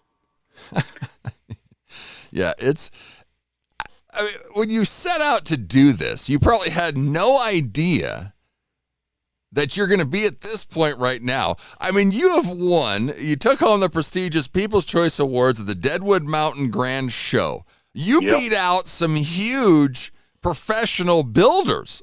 What do you think, Randy? Well, I was shocked. I was hoping to win something in my class, first, second, or third, but when they passed me by, and then they announced the People's Choice, which everybody gets to vote on, and I was the winner of that one. And there were some bikes in the show that was owned by the famous bike builders who were on that 2000s biker build off. Paul Yaffe, Uh, Yeah, Donnie Smith. Yeah. Donnie Smith and Corey Ness. Corey Ness, yeah. Corey Ness, yeah. Yeah, they all had bikes in the show, so I beat them out. So I felt like I had pretty good bragging rights. Well, yeah. Randy's sitting with his chest puffed out in Deadwood going, hey guys, Yeah. Look at me. I'm a real gunfighter. Exactly. I'm real Wild West out here. What do you hear from out-of-state bike enthusiasts? Well, I mean, from anybody. How do they react to this thing? Oh, they just think that's cat's meow. They love it. They, the theme behind it. Most bikes don't really have a theme, but mine does. But they all have fancy paint jobs, or a lot of chrome or something like that. But mine had the bike was centered around the theme. Well, and maybe that was it, because maybe you took the extra step from just creating a great bike to creating a great theme, a great bike, everything all rolled in one. Yeah, and then I have a display that goes around it, and it shows wanted posters, like Billy the Kid, the Dolan Brothers, or Jesse James, stuff like that. Yeah. Somebody's had to offer you money. Has somebody tried to buy this thing? Nope. No? Nope. Wow. Nope. I figured somebody would see it somewhere and be like, how much this thing costs? So we're on round 3. What's going on with the next bike? It's called the Gold Digger. It's a 98 Harley Softail. And I've got it painted. The frame I sandblasted it down to the metal, and then I primed it, and I did gold leafing. The whole frame and swing arm are all gold leaf. Oh wow! Then I did the white paint job, and I'm waiting for the front end to come in, and then I just got to get it put back together. The engine's not quite all put back together, and I don't have a wire harness on it yet. But it's in the works. Yeah, it's coming along. You're in Torrington, right? Yes. So do we have a shop at the house? Where are we doing everything? In my garage. Yeah. Just next to my wife's car. Yeah, because what does the wife think? Oh, she's not too happy, but she deals with it. Well, come on, Randy. You say, hey, I'm winning this stuff. I'm getting attention now. It's paying off. That's right. And a couple shows ago, I have a green one that I put in a show in Cheyenne, and I asked her to take the award for it if it wins. So she got to go up and get second place award, and my other bike took first place. Because on the gas tank of this thing, the wanted posters. Yeah. Is that painted on? How did you do that? Well, it's airbrushed. It's wow. That's the guy down in Thornton, Colorado. I took it to him as a maroon paint job with clear coat, and then he did all the artist work. And even down on the lower part of the back fender, I don't think I saw a picture of it that you guys did, but there's a gunfighter, and it's the same gunfighter as Wyatt Earp in that movie Wyatt Earp, Kevin Costner. Okay. And he's kind of shooting up in the air, and then I have Devil's Tower in the background, which is a Wyoming national park. Did you do the leather work on the seat, or who did the seat? No, a guy named Cactus. He's out of Henderson, Indiana. And what I did was I looked in images on Google, and I saw some of his work. So I I traced it back to him, and I got a hold of him, and he asked him if he'd do a seat for me, and he said, sure. I explained to him what I wanted. I sent him the seat, the pan, the foam, and I sent him everything. So, about a month later, he sent back the seat. Yeah, he did a great job. Yeah, you can actually see the Wyatt Earp and the Devil's Tower background on the rear fender of the Wanted Dead or Alive Harley Davidson on the site from Randy. Yeah, it's just a gorgeous bike. What's the biggest? I mean, what kind of conversations do we spark at gas? What do people say when they first see this thing? Oh, they're just amazed, and at the detail. There's bullet holes painted in it, and there's the handcuffs, and just the detailed paintwork. And then a lot of people are just amazed at the leather tool idea. But I think it all comes together with a specific theme of the Old West, and me being a town marshal, and I just incorporated that all together. Yeah, you did, and you crushed it. I mean, well, and then you tell people, well, this thing was totaled. Right. Now look. Yeah. Being a police officer, I ran into the back of a police car. Yeah. Exactly. and look where it got you. Now he's winning awards and blowing people's minds with this outlaw Harley Davidson. Go check out the story. Retired Wyoming lawman's outlaw Harley turned heads across the West. It's incredible. There's pictures of it on there, and he's got another one coming. So we'll have to catch up with him when the next one's done. Well, Randy, thanks so much for coming on. Okay, well, thank you very much. Yes, take care. Have a great weekend. Stay with us. Too. We'll be right back. It's Cowboy State Daily Show with Jake right here on CowboyStateDaily.com. Park County Fair's back this July. Happening all week is the thrilling Carnival Midway. Tuesday's the Muddy Mess with pig mud wrestling. Get ready to rumble for boxing on Wednesday. Pull yourself to the grounds for Thursday's truck and tractor pulls. Friday's the fast-paced figure 8 race. And as always, Saturday's the sellout demolition derby. Tickets are on sale now, and we'll see you at the 100th Fair on patented land. A good life begins with a good company. Powder River Energy Corporation, or Precorp, a consumer-owned electric cooperative in Northeast Wyoming, has careers in accounting, member service, and engineering. Precorp is always striving for A+ service, great rates, and being a trusted energy partner. Their work environment is driven by knowing your role, living your values, and making your career plan. If you are looking to be part of an industry leader, then look no further. Go to precorp.coop/employment opportunities and apply today. You're listening to the Cowboy State Daily Radio Network. You know you don't have to wear your PT gear anymore, right? It's comfortable. So how's civilian life treating you? It's fine.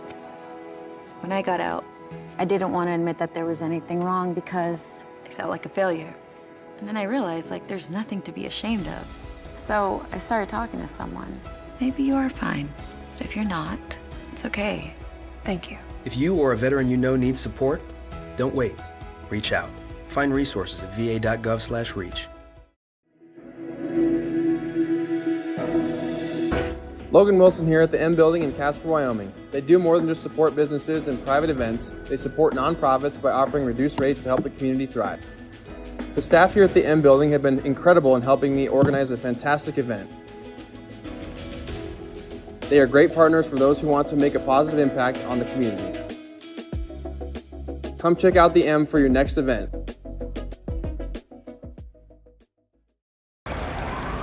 Hate is loud. It gets clicks. It gets attention. Hate, however, is actually quite small. But love is the majority. Filling up something far more important than any feed. Love fills our hearts, our lives, our every day. with understanding, empathy, and compassion. Leaving hate to become what it truly is, a whisper.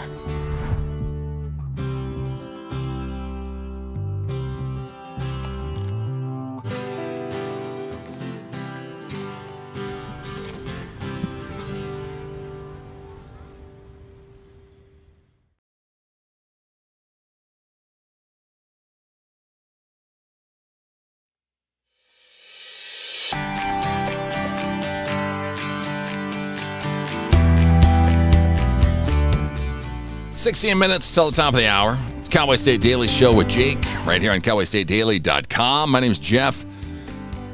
Filling in for Jake today. I told you at the top of the show that I met Jake. I saw him in person, in the flesh, yesterday. He was at my house. He was right here. Yeah. First time we've seen face-to-face each other. We've done a lot over Zoom. You know, a lot over the internet, a lot over the phone, FaceTime, but never met in person. So it was cool to see Jake yesterday. It was funny. We kept texting back and forth yesterday, and I didn't know when he was coming over, and I was at work, and he texted me around 5 saying, okay, I'm heading over to your house. And I was like, okay, I'm leaving work. I'll meet you there. And he got here before I did. And he goes up to the door, and my daughter was like, who is this? Is this a UPS guy? Who is this? And then when he left, my wife was like, why didn't you tell us he was coming over here? And I go, well, I didn't know exactly when he was coming. I thought he might be coming earlier, or I was going to beat him to the house. I didn't know if you guys were going to be here. What? But yeah, so he came over, and I don't know what he said. Hey, I'm Jake from Cowboy State Daily. Or didn't Jeff tell you I was coming over? No, I didn't. But yeah, nice to meet him in person, and he set up a scene for me today because it's coming up later on in the show. We've got Representative Lloyd Larson and Claire McFarland joining us. Brace yourself. It's campaign flyer season in Wyoming. That's happening next hour. We're also chatting with Bill Sniffen, Aaron Brown with the Wyoming Highway Patrol, Renee Jean in the last hour. We've got a gentleman coming on about the mission to save the 136-year-old Anderson Lodge. This is crazy. You need to go read that story because this Anderson Lodge is out in the middle of nowhere. So it's not like there's a Lowe's or Home Depot that you can head to. There's all these laws that you have to use like traditional methods to restore this thing. It's crazy, but yeah. I think Renee Jean has the story. Inside the mission to save 136-year-old Anderson Lodge in Wyoming's Bear Country. We'll talk about that next hour. And then Tom Arnold, not the comedian, a cybersecurity expert and an author, is going to be coming on in the last segment of this show. Well, we have Andrew Rossi. He is hanging out with us this morning. Andrew has a couple stories up on the website, and he just had the new one about hot. Yes, triple digits around the state of Wyoming. We were just talking with Don Day. Oh, it's 100s here in Sheridan this weekend. Good morning, Andrew. Thanks so much for coming on. Morning. Yeah, it's got to savor the cool temperatures while they last because they are not going to. No, and even this morning, even yesterday morning, I was like, it's way too hot in here. Way too fast. What's going on? Is this unusual? Are we just freaking out? What's happening right now? Well, it depends on, I guess, the angle that you're looking at it. I mean, a triple-digit day during the summer in Wyoming, when doesn't that happen? It's more rare when we don't get those kind of temperatures during the summer. The thing that after speaking to multiple meteorologists, that sticks out is not that it's going to be a day of triple-digit temperatures across a pretty large section of the state. It's the fact that it's multiple triple-digit days, day after day. We've got at least 3, possibly 4, possibly longer. So there's going to be no break. It's not like you have a day where there's 103 high and then you get a break where it's maybe not that hot, but it's a little cooler. But no, we're going to be getting straight days of 105, 110 in some places, and it's just not going to let up. No, and I mean, I'm in Sheridan, and Monday is like 98 now, which it was in the hundreds, and then Tuesday's back to like 103. It's just brutal. We were talking to a gentleman in the first hour, and he was saying something about dust. What's happening? What's the factors that's making this, that's coming into play here, that's doing this? So yeah, the meteorological factors, as far as I understand them, is that there's a ridge of high pressure that's just going to move in and set up. It's not going anywhere. And when you have that high pressure system, it keeps the warm air where it is. So we're not going to have anything circulating out. So it's basically kind of like getting stuck in the mud for a little bit. And as much as you pull and tug at it, you're just not going to be able to get out for a while until it dries out. Hopefully, fingers crossed, there's no guarantee on this sort of thing, but if we get through this system, there's a chance that the second half of July could be cooler and wetter than we've had up to this point. That's what the hope is, because once this system moves on, it'll leave a vacuum that could be filled by moisture from the Pacific Ocean. So that could be a good thing, but we don't know if that's going to happen. And I talked to Don about this earlier this week, and he said the same thing again when I spoke to him yesterday. This is one of those situations where it's going to get worse before it gets better. Oh, but maybe there's a silver lining out of all of this. Because here, Worland, Grable, I mean, they're looking at like 110 degrees. Are they doing anything? What's happening in those towns?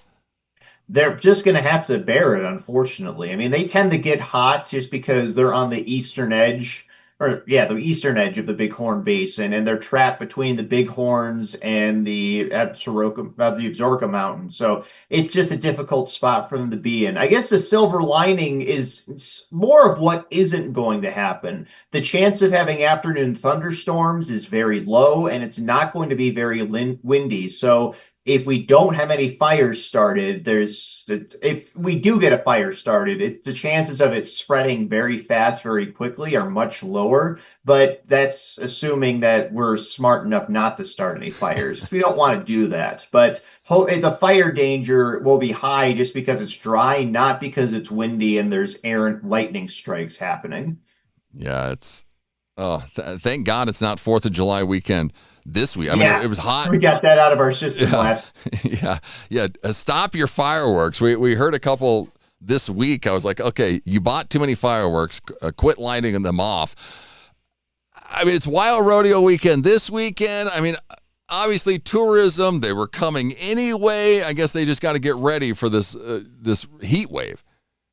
Yeah, it's something to take seriously. So if you're planning to do anything, maybe you want to reconsider that. But if you absolutely have to be outside, try to restrict your active hours to the morning and the evening when it's cooler. Avoid direct sunlight, drink plenty of fluids, and just be aware. I mean, think it's obvious for a lot of people, but a good reminder that the dry air we have is sapping your moisture out faster than you might recognize.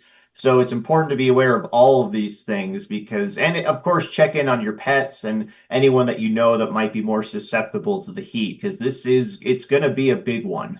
Yeah, it's brutal. Stay hydrated. I mean, fire crews, we mentioned it about fires. They got to be on high alert. They got to be ready for this weekend. I would think so, because I mean it's that time of year. This is when we're getting into the bulk of our fire season. Everything's already dry, it's hot, and if anything gets started, it's going to turn into an inferno pretty quickly. But again, I guess the nice thing about this heat wave is that it's not going to be overly windy, and we're not going to have thunderstorms that are going to cause lightning strikes that usually start these things. Of course, that's ruling out any human error or willful ignorance and that sort of thing, because that's how most of our wildfires get started anyway. Yeah. Yeah, humans, be smart. Don't be an idiot and start a fire this weekend because, it could be ugly in a hurry.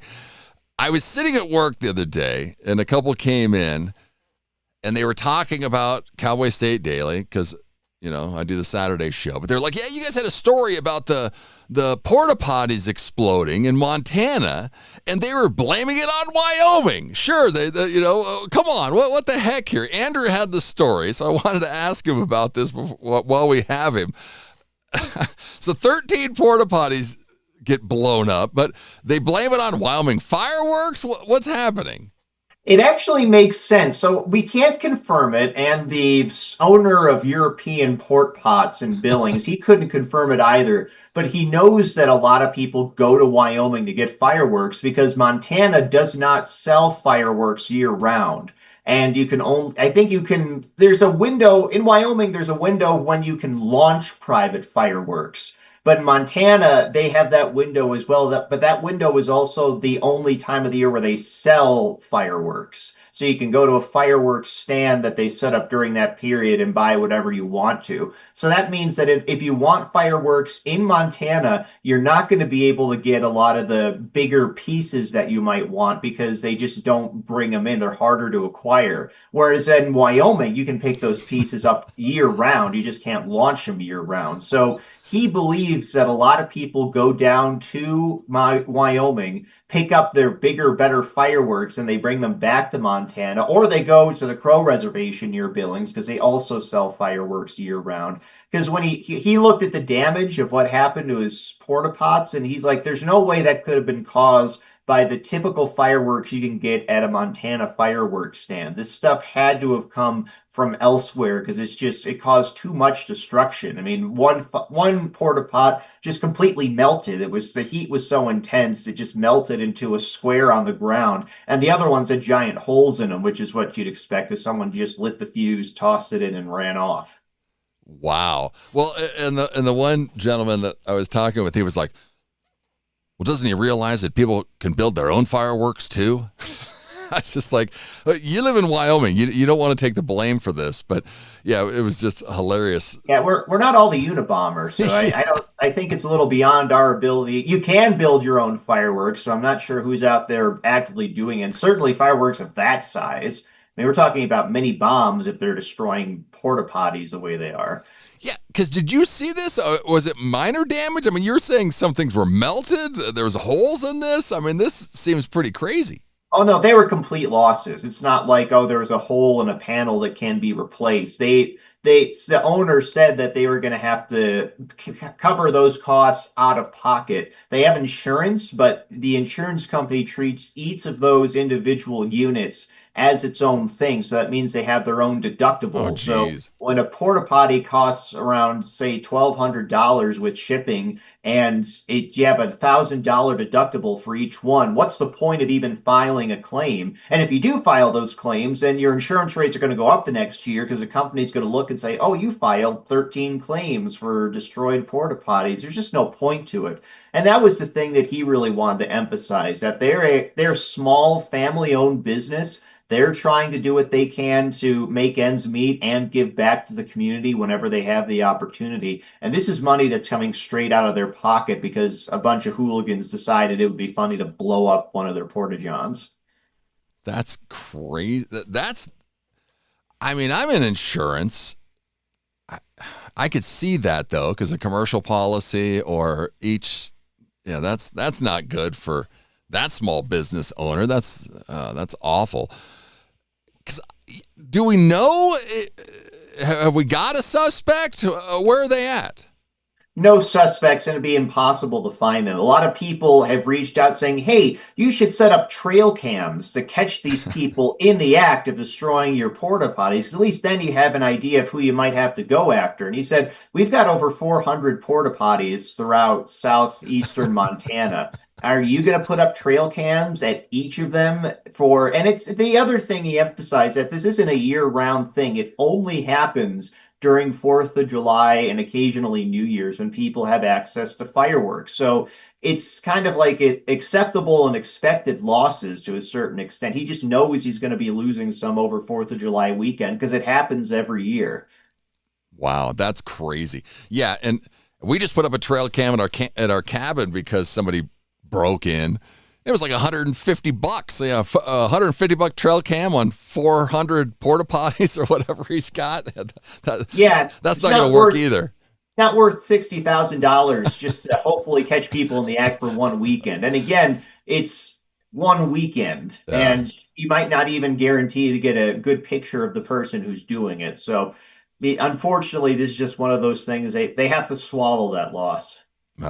Just awful.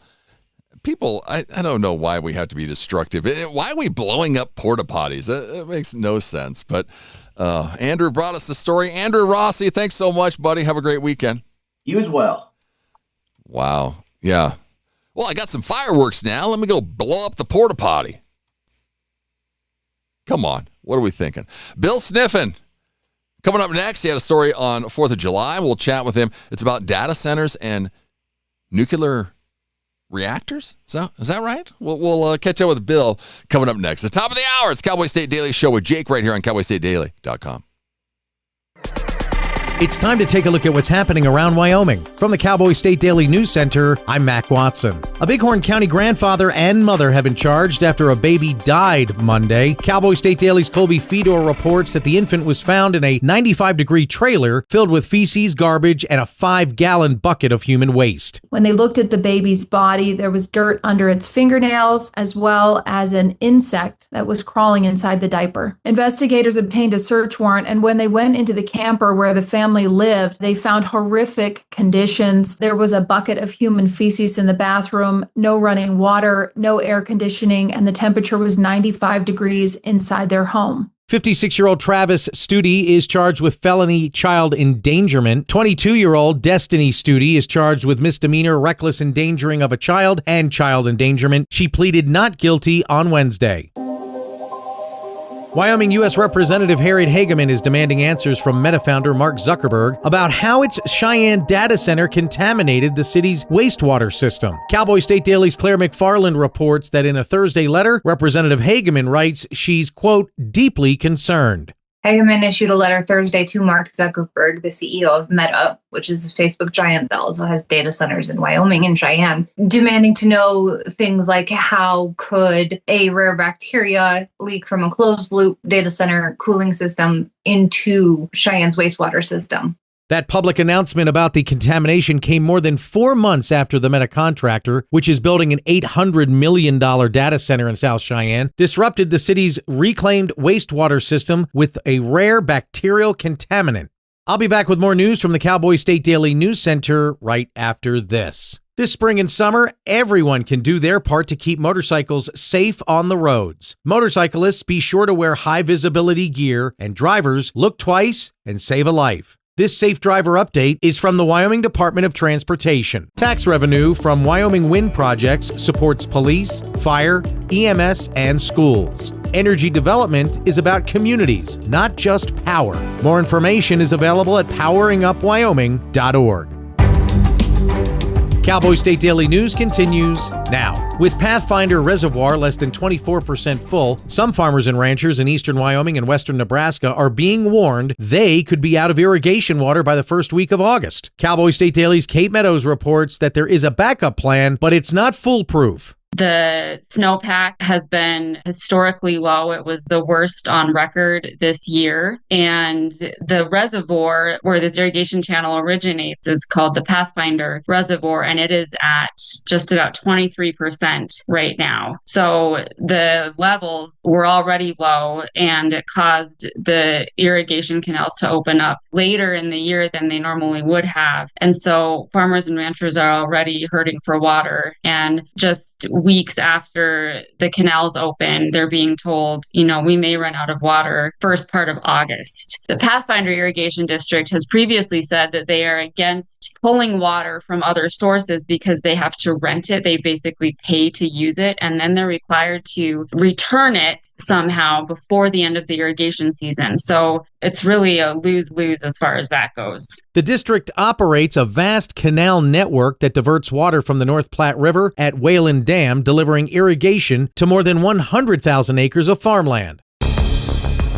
A Cheyenne boy who was 14 when he allegedly shot his mom in the head and charged as an adult with first-degree murder should be in juvenile court, his attorney argued in a Tuesday court motion. Cowboy State Daily's Greg Johnson reports public defender Emily Williams claims Havoc Leone's mother, quote, verbally and physically abused him. The motion does lay out some of the arguments the defense plans to make, like the mother was allegedly abusive to this teen verbally and physically. He was homeschooled for like 6 years and was kept isolated and didn't have any friends and wasn't as mature as other teens his age would have been. They mentioned several times in the motion that society is not kept safer by trying him as an adult, that the extra help that he'll get in the juvenile court actually will make society safer. Whether that's really the case or not, that's up to a judge to decide. Despite the arguments of abuse and his age, 14 is the cutoff in Wyoming to be charged as an adult. Laramie County District Attorney Sylvia Hackle says her office believes the adult charge is appropriate and will oppose Williams' motion. And that's today's news. Get your free digital subscription to Wyoming's only statewide newspaper by hitting that daily newsletter button at cowboystatedaily.com. I'm Mac Watson for Cowboy State Daily. I'll never forget the day I nearly died. I was a young journalist with a great career, starting a family. The only way we found out I had any kind of heart issue was when I went into sudden death. My coworkers sprung into action. They've recently been trained in life-saving CPR protocols developed by the American Heart Association. They're the ones that kept me alive until the medics came. They did many tests on me in the hospital after my cardiac arrest and created a treatment plan, all with research from the American Heart Association. I think unless you are a heart disease patient, you may not know how much work the American Heart Association does behind the scenes to save your life. Since my cardiac arrest, I've had 2 more children. I've watched all 3 of my children grow into adulthood. I'm gonna cry now. Graduate from college. My daughter got married. I have grandchildren, and I'm still here. Learn more about the American Heart Association's work at helpheart.org.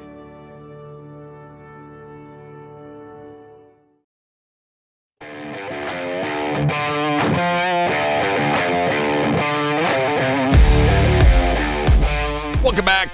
Cowboy State Daily Show with Jake right here on cowboystatedaily.com. My name's Jeff, filling in for Jake today. Jake will be back tomorrow. Jake will be back on Monday. I'll be back tomorrow for Cowboy State Daily Saturdays with Jeff. Yes. So join me tomorrow. Same time, same channel. More fun on the weekend. Bill Sniffen.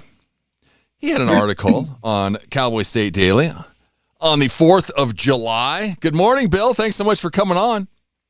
Good morning. Good to see you, Jeff. And actually, I don't see you on the Zoom, but I assume you can see me. So I hope you can. I can see you, and I was like, "What is this outside of your house? Where are you at, Bill?" You know, it's I'm in my sunroom and at my home in Lander, and but it was I tell you, I've been thinking about some of the things you guys have been talking about on the radio today, and this upcoming heat wave is going to be a real stunner. I tell you, I have long contended that like a lot of people out here in the West, I grew up in the Midwest. And in the Midwest, the hottest month of the year was August. It always seemed like it anyway. But I've always contended that here in the Rockies, the hottest month is July. Yeah. And it's with this heat wave we have coming up, it certainly seems like that would bear that out. But it's going to be unbelievable. I mean, it's one thing to be triple digits, but did I hear you say it's going to be maybe 110 someplace? Yeah, 110 in Worland and Grable. I think Sheridan, we're 107 on Sunday. Well, I know we're predicted in Lander to be 103 on Sunday. Oof. And that's unbelievable, really. But but I don't know. It's just a crazy time, and but it's the hottest time of the year. And again, thankfully, we don't have a very high humidity. I've spent quite a bit of time in Texas recently at my daughter's place. And I, in fact, spent most of last summer down there because my wife had some medical issues. And it's just, that humidity is just unbearable. I mean, It's brutal. It'd be 100 degrees temperature and 100 and whatever, 103, 105 heat index. I don't know what that means, but I can tell you what it felt like. It was just unbelievable. So you just go from air conditioned car to air conditioned building to air conditioned house, and it's just like being in Wyoming in the wintertime. You go from a heated car to a heated building to a heated home. So there's ways of coping, and you just have to be smart. And like I got a kick when somebody said, take care of your pets and take care of the elderly. Well, I'm 80 years old. I'm thinking, you're not talking about me, are you? But I guess maybe you are. But yeah, they are. We've got to be real careful, because it is going to be an interesting time. But I don't know, Jeff. I also had written down that. Well, first of all, what's on your mind? I'll answer any of your questions or talk about. Well, I was going to talk about your story, but on 4th of July, I was hanging out with my wife's cousin, Amanda Hunkins. Mm-hmm. And she was talking about her dad, Ray. And I'm thinking about you. I'm like, I need to get Ray and Bill on and discuss the old days back when you guys ran for governor. Because Ray, well, he's having a rough time. I think he's having trouble hearing. He's having trouble seeing. He's still driving, which is crazy, because I'm like, is Ray still? Oh yeah, he's still driving. But he can't hear his Wyoming Cowboy games. He's frustrated. I was like, oh, but you guys are still letting him drive. But I was like, I need to get him on the show if we can do it. But yeah, to get you two guys together and chat would be amazing. It would be. Ray is an old friend. It's funny how you can, sometimes I assume in political races it gets very bitter. You make a lifelong enemy. Ray and I always got along very well on the campaign trail and just became really lifelong friends. And my wife, Nancy, and his wife, Debbie, and just, we just good pals. And the thing that comes out, and the third Republican candidate that year was Eli Bebout. But the thing that came out from all of us is our love for Wyoming. We may have had different visions for what we thought Wyoming should be, but yet it's the love of Wyoming always comes out. And most of the time when I'm interviewing political candidates, I'm always tuned in to try to figure out, does this person really love this place? Like, it's almost an unconditional love that we have. And sometimes they don't. Sometimes they're just, they're very, very ambitious people, but they're just different personalities. But boy, Ray loves Wyoming, holy smokes, and so does Eli. And the two Democrats that year were Paul Hickey and Dave Friedenthal, and doggone it, even though they're Democrats, those guys loved Wyoming too. And so it was fun being with them, and we ended up, I think we set a record in that 2002 primary. We had 63 joint candidate appearances all over the state. Wow. We were the show to take on the road, and so everywhere, we were just everywhere, all over the state, giving our talks. We could even by the end, we could give. I know one time Eli was late for one of them, and I said, I have his talk memorized. I could stand up and give his talk. I can tell you his talking points. Don't worry. Luckily he showed up, and I didn't have to do that. But seriously, the thing that I always like is there's different things about Wyoming that we love, but there is kind of an unconditional love we have for this crazy place and these crazy people here. I mean, that's true, Bill. And I mean, you hit it on the head, because Ray loves Wyoming. I mean, when he go to Wyoming Cowboy games, he's got his cowboy hat on. He just puffs his chest out. He loves Wyoming. And my grandpa, John Marton, he loved Wyoming. He was, his parents were immigrants from the vast country. He would take a bullet for this state. And I mean, it's crazy. And I don't know if we're still there, and it's true. I don't know, but yeah, that's a great point, Bill. Is maybe the generations, but we got to get back to that. You got to love Wyoming. If you're representing this place, you got to wear the badge. It's got to be on your heart. So on your story, I was kind of like, wow. Well, Bill's going against some of these people because we're seeing all this outrage with these data centers, the nuclear plant. People are scared. Well, Bill's saying we're the envy of the world. What's happening here? Well, it's, some people, I think a lot of folks, I want to believe they're good intentioned, but I don't know. But they have a solution looking for a problem. And again, I've been around Wyoming for a long time, 56 years. And I've been in the news business, so it's been my interest to be kind of on top of all the issues, and hopefully I'm pretty doggone informed on things.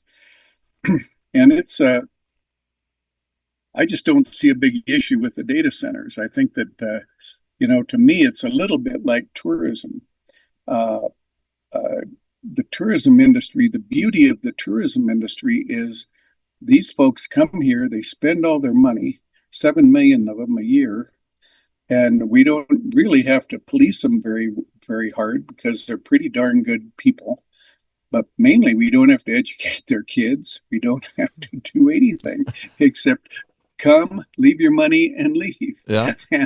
And well, that's a little bit like data centers. Now, I was involved in, I'm switching gears just slightly.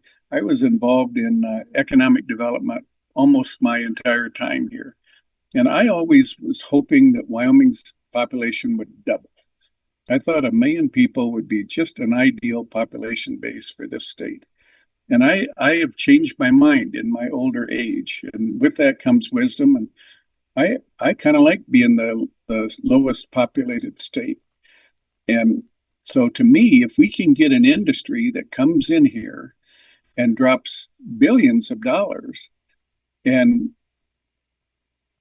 we don't, again, they don't bring, 10,000 employees with them, which means we have to, pave streets, build sewers, build schools. That to me is a win.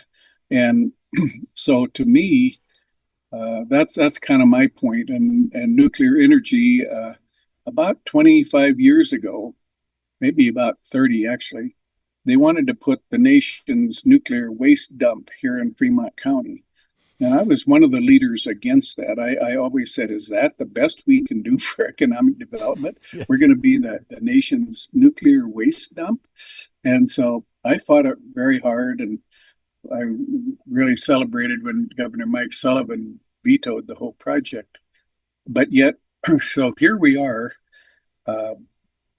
25, 30 years later, and I'm touting nuclear energy. Well, my gosh, when you have somebody like Bill Gates promoting it and the safety protocols that are in place, again, I think we're the envy of the world. And energy right now, what's happened is the woke leadership across Canada and Europe and dangerously close here in the United States it was just insanity to think that climate change is caused by human beings. This world is so big, it can absorb so much. But anyway, we dang near shut down all our fossil fuels and replaced them with windmills and solar. And even, anyway, Europe did drink that Kool-Aid, and so did Canada, and they're in terrible shape right now. Yeah. They're trying to get their manufacturing base back, but the cost of power is so high that it doesn't work, because you have to have a certain cost of your costs to control them in order to be successful in manufacturing. So Germany is in terrible shape. Britain's in terrible shape. And it's all because of that. But anyway, with all that said, here we are. We've always fancied ourselves as the energy breadbasket of America. So to me, anything to do with energy, we should be all over, including wind. I always thought, well, we're the windiest state in America. Why wouldn't we support wind? But I don't think there needs to be all these government subsidies for it. But anyway, that's what we do. We make power. And I would rather make power here and put it in a local data center than ship it to California. I mean, what would let's say California? Sorry, you can't have our power anymore. We're going to put it right here, and we're going to take the tax benefits and the construction jobs. And so anyway, that's my very long spiel. But I think I think that's a good deal. Yeah, I heard somebody this week say that the woke needs to, instead of going after these data centers, go after golf courses, because they're taking up more water than any of these centers are going to take up. And I was like, that's probably a pretty good point, but they're not getting rid of their golf courses. Is this nuclear energy? Is it a permanent fix to this cycle? Is this just another boom for the state? What do you think? Well, there's the old bumper sticker that here that's famous called Lord, please give me one more boom. This time I promise I won't piddle it away, as it's a different word from piddle. But anyway, Wyoming has had officially 13 boom and bust cycles since it was a state in 1890. That's according to Phil Roberts, our historian. So this may be the 14th boom. And it's kind of a shh. We have this quiet boom going on. Don't tell anybody. But it is a boom, and it's not going to be a boom in the sense that it's going to bring a lot of population here. There'll be a lot of construction folks here, but I think it's going to be great. I mean, we're going to have energy here, and which also means if the country ever gets low on energy, well, where would you want to live? It's sort of like if we ever get low on food, do you want to live in Iowa or do you want to live in Alaska? Well, I'd rather live in Iowa if we're getting low on food. Well, if we're low on energy, I'd rather live in Wyoming than someplace that doesn't have energy, like California. That's again because of all their woke silliness. They're having to import oil and do all kinds of crazy stuff. But I guess I'm betraying my political leanings, Jeff. Yeah. Yes, he is. Well, it's funny though. The 500,000 people, even during COVID, when everybody was moving here, we're still. It's like that's the line, Bill. It's like we can't get over that. I don't know if it's the weather. I don't know what it is, but yeah, we're kind of stuck around that 500,000 area. But we'll take it. We're Wyoming. That's what we want. Well, the people here are pretty darn happy that way. Now, back when I was wanting the population to double, I was a young man. I was 35, 40 years old, and I used to really be irritated by these old farts that would, boy, I don't want any more people in Wyoming. And I'd say, man, you don't know what you're thinking. Well, now I'm one of those old guys. I'm not so sure that we're not doing just fine. Yeah, so, we're all right. Let's keep it at 500,000. Well, go check out Bill's article on the website. I imagine another one's coming this weekend. There is, and I'm writing. Actually, I'm going to reflect on the July 4th was the beginning of political season. But what I wanted to do is the big parade in Sheridan is tomorrow, right? Today. And you're at 10 this morning. Oh, it's today. Okay. When I ran for governor back then, I was in that parade, and some wonderful person donated a Mustang convertible. And I've forgotten the name now that we rewrote in that. But I had a small airplane back in those days, and a little four-seater, and I remember I had to be in Thermopolis that afternoon for another event, and Dave Friedenthal said, "Can I ride along?" I said, "Sure." So we jumped in the plane, and it was one of those 100-degree days. And I don't know if you've ever flown in a small plane across Wyoming in an afternoon on one of those days. I mean, literally, your fillings are jarred out of your teeth by all the turbulence because we can't get high enough like the jets can get up above it. man, it was a mess. Oh, brutal. By the time we got to Thermopolis, which is a very shaky airport, they have a new airport now. Back then it was sitting halfway up on a butte, and you're pouncing along coming in. I think by the time I think he kissed the ground. Yeah. When we got there, but we were both, man, it was a tough afternoon because literally we had endured just unbelievable. But anyway, my great friend Kim Love in Sheridan, I just miss him something terrible. And I know, again, we all talked a little while ago about liking Wyoming or loving Wyoming. We also love our towns. I mean, I love Lander and I've worked hard for it my whole life here, but I don't know anybody that loved their hometown more than Kim Love loves Sheridan. I mean, man, what a guy. And he is missed. And boy, and you can tell all your listeners up there in Sheridan. And man, that guy he was many ways a king of Sheridan in a lot of ways. Yeah, he's definitely missed. That's for sure. Yeah. Well, Bill, thanks so much. We look forward to the next article. Okay. Good to see you, Jeff. Yes. Thanks. Have a great weekend. Representative Lloyd Larson and Claire is going to join us next right here on Cowboy State Daily Show with Jake. Park County Fair's back this July. Happening all week is the thrilling Carnival Midway. Tuesday's the Muddy Mess with pig mud wrestling. Get ready to rumble for boxing on Wednesday. Pull yourself to the grounds for Thursday's truck and tractor pulls. Friday's the fast-paced figure 8 race. And as always, Saturday's the sellout demolition derby. Tickets are on sale now, and we'll see you at the 100th Fair on patented land. This is the Cowboy State Daily Radio Network. I don't think that many kids in my son's school even do it. He makes fun of his friend who vapes. He would never try it. She's into soccer. She's on the honor roll. She's just not the type. No way. No way. No way. No way. My kid would never vape. Get your head out of the cloud. Today, nearly 8,000 kids will start vaping. Maybe even yours. Learn about the dangers at talkaboutvaping.org. Life's daily battles are not meant to be fought alone. We're not powerless, so long as we don't lose sight of what's important.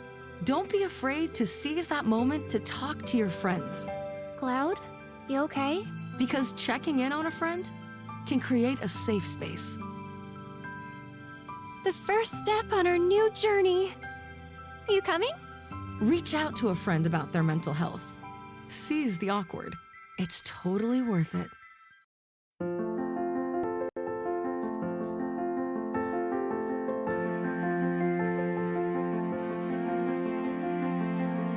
There are a lot of words I would use to describe my daughter. Kind,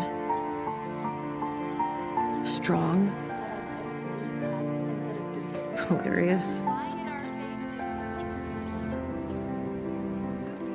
When I think about how much she's experienced in her life, on a journey that we're now on together as a family, I'll make you something to eat, okay?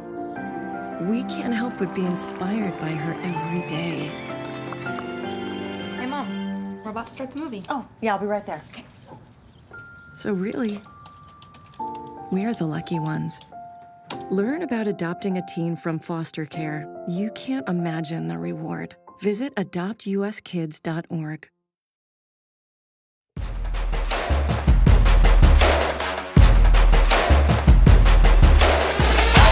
Welcome back. Cowboy State Daily Show with Jake. Right here on cowboystatedaily.com. My name's Jeff, filling in for Jake. 27 minutes past the hour. Happy Friday, July 10th. Wild Rodeo weekend. The parade's happening at 10 o'clock this morning in Sheridan. We're going to head to our first 3-shot Zoom room here. Let's see if it works. We set it up yesterday with Jake. We have Claire McFarland and Rep. Lloyd Larson. Claire's got a story on the website. Out-of-state campaign flyers launch attacks on Wyoming candidates. Representative Larson was part of that attack. Wow, he's in Lander. You and Senator Cole this flyer came out, said you endangered kids, you exposed women to radical transgender agenda. How do we respond to this, Rep? Well, you just have to work through it. You expect people to come out and try to convince your constituents that maybe there's a better choice than you, and that's part of the election game. I think the frustration that comes out in these kind of negative flyers that come from out-of-state PACs is the misleading information and the inaccurate description of how the votes were, that then you have to try and somehow sweep up the mess. Of course, we were portrayed in sheep's clothing, that we were wolves in sheep's clothing. And so I tracked down the kid. I went and found out where he was handing stuff out to, kind of got my goat a little bit, and found him. And young guy that had just graduated with a bioengineering degree and from one of the universities in Colorado, couldn't find a job and took this and handing out negative flyers. And you have a conversation with him and you find out that he's just really a nice kid. It's not him that's creating the havoc, but he's getting the blame while he's doing his job. And so it's really a difficult problem to push back against, because you don't have any access to the people that are designing the mailers or putting together the information. And that's your way, I think, to confront people, because I've been working with legislators for a decade now, and some of them are like, she doesn't understand the issue, I'm not going to, whatever. But no, it's your way to get down into the issues, to confront the people, to try to educate. I mean, why do you bother? I guess it's just part of my character. I think all of us have been victims growing up or otherwise, when we've been on the negative side or the erroneous side of an accusation or a misstatement. And I think really how you react to that is important. Having reacted inappropriately at more times than I care to admit, I've always found it's better to find out the facts and then try to address those. I mean, Claire, is there any laws? I mean, because they're candidates, that we can spread these lies or say this stuff? Or oh boy, you get me going. So it's my understanding, as long as the candidate that they're helping isn't coordinating, they can kind of do whatever they want. We did see in a tighter situation where the Wyoming Freedom PAC, which is the Freedom Caucus's campaign arm, was coordinating with, but that's different. It was a different situation a couple years ago when Lloyd actually was targeted by Y Freedom PAC. And what did they say? Were you one of the ones they said you voted to keep Trump off the ballot? Off the ballot. That's now, correct. Lloyd didn't end up suing. He did a cease and desist letter. But two representatives out of Sweetwater County ended up suing Y Freedom PAC for defamation. They recently lost because they're public figures. And in America, you have to clear a much higher legal bar to sue anyone for defamation if you're a public figure. The courts presume that public figures have to have thicker skin. So why didn't you sue, Lloyd? That the suit here in Fremont County, or the claim here in Fremont County, those flyers were against me and then Representative Amber Oakley, who was running for re-election. We just felt that our case was a little bit different than the Sweetwater County case. Had a conversation, had legal representation that was willing to do it, but not everyone was. The three of us, our legal representative and Representative Oakley and I, thought that it was going to be a very high bar to cross, much to the point that you just made. I'm guessing that was Jeff Stanbury, Yeah, it was. attorney out of Fremont County. Go on, Jeff. You had a question. Well, I was just thinking, I mean, you mentioned it. This kid, he said he was working for somebody from Colorado. Why are out of state? Why are they getting into Fremont County? Why do they care about what's going on in Lander? What? He doesn't care. He doesn't give one iota. He's looking for a job, and I'm sure went online. And I visited with him for a half hour or so. Just delightful young man. I just was trying to think, where could we find him a job? But he was looking for a job. Probably went online, or I don't know how he found out about Make Liberty Win, or what is there? Yeah, Make Liberty Win PAC, looking for people to hand out these flyers. He was telling me as we was talking, I says, gee, I hope I'm not taking away from something. He says, no, they pay me overtime too. And so he just was he was just doing a job. And so you go where the job has you to go. I don't know that I know that there were similar efforts from Make Liberty Win in the Idaho primaries and in the Utah primaries, and so we're not the only state that these guys play in. My understanding, Make Liberty Win is a PAC that's really Senator Rand Paul, I think he's Kentucky, is been behind for a number of years and trying to ensure that states have their definition of conservative representation in their state legislatures. Oh, would Rand Paul be driving some of the legislation that we're seeing now used as a... Whoa, sorry, my iPad is jury-rigged. Would Rand Paul be behind some of the legislation we're now seeing being used as a bludgeon, do you think? Is there any evidence of that? I wouldn't dare guess, and just wouldn't go there. I just know that he's affiliated with Make Liberty Wins from the research we've done. Oh, that's interesting. Thank you. Yeah, because whose money's behind this? Do we know? I don't know all of the details behind a lot of these. It's interesting in politics. You see how passionate Claire is as she goes out and pursues these stories, but boy, out in the state of Wyoming, we have some political junkies that just really dig into this stuff and cover information, and there's other things to do. Maybe I just am not interested in getting that much into the detail. I think more importantly, I need to get out and inform people what we're trying to do. As an incumbent, I think it's difficult to unseat an incumbent, but on the other side, the incumbent really has to defend their votes. And so when these guys come out on allegations and you can click on your camera and find out all of these varying votes that they have in there, and their little narrative of what it tried to do, and you go and look and you just say, oh my, there for example was a bill on I think it was this year, if I could find it, that talked about hunting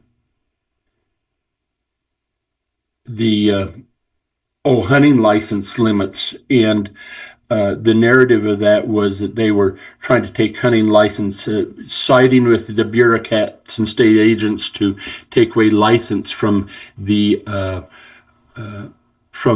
public, and when in reality it was a committee bill, and what they were trying to do is make sure that the hunters in special hunt areas would have access to hunting licenses and give the Game and Fish the ability to limit the number of landowner tags in a limited quota area to make sure that the general public always had access to some. So they misinterpret it, and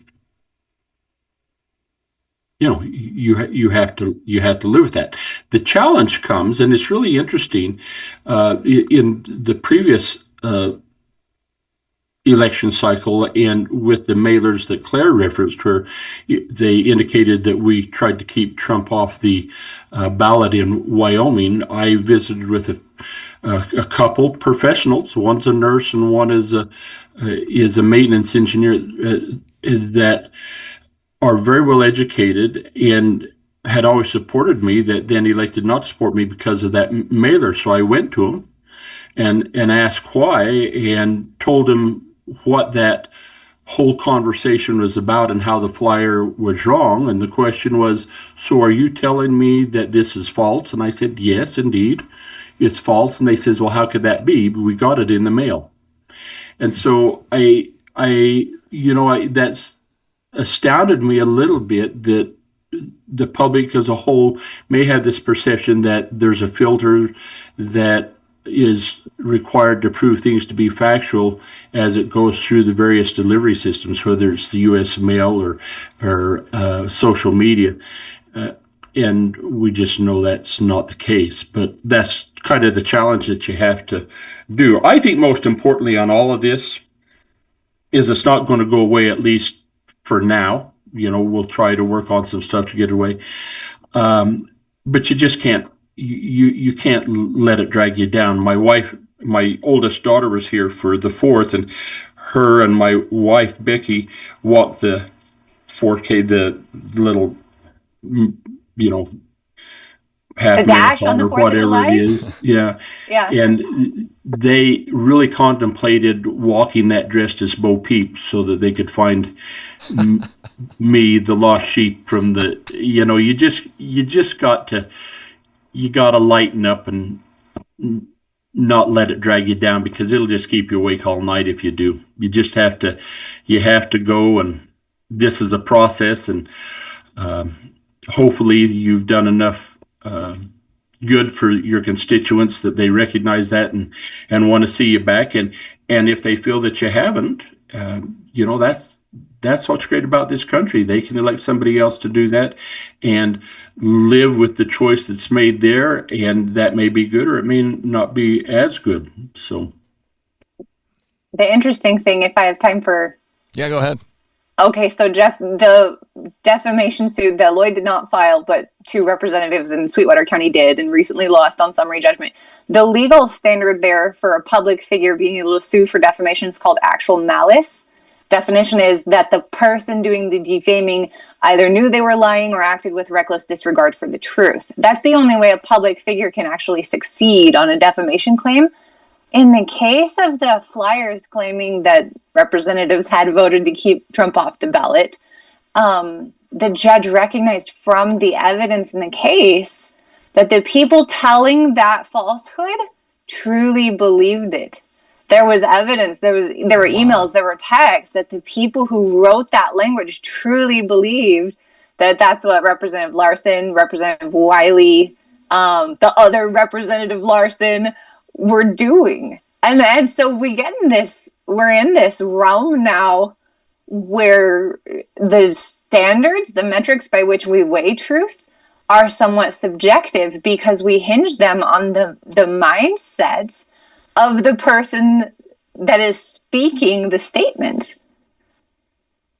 That's crazy. I mean, Representative Larson, what's your direct message regarding these flyers? I mean, what do we tell people? How do we evaluate candidates? We can't believe everything.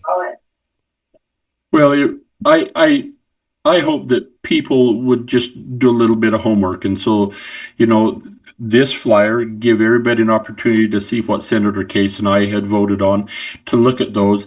And if it strikes them as odd, then it probably is odd. And to reach out to us is always a welcome thing. And they may then agree and understand why we made the vote, or they may just disagree with us and think you should have voted the other way. But I think to really know the truth always takes a little bit of effort. And if electing a public official is really important, then it really requires the voter to do a little research and not just to watch a snippet on YouTube or on television of claims made by other people. I think you have to validate what's being claimed is factual. Yeah.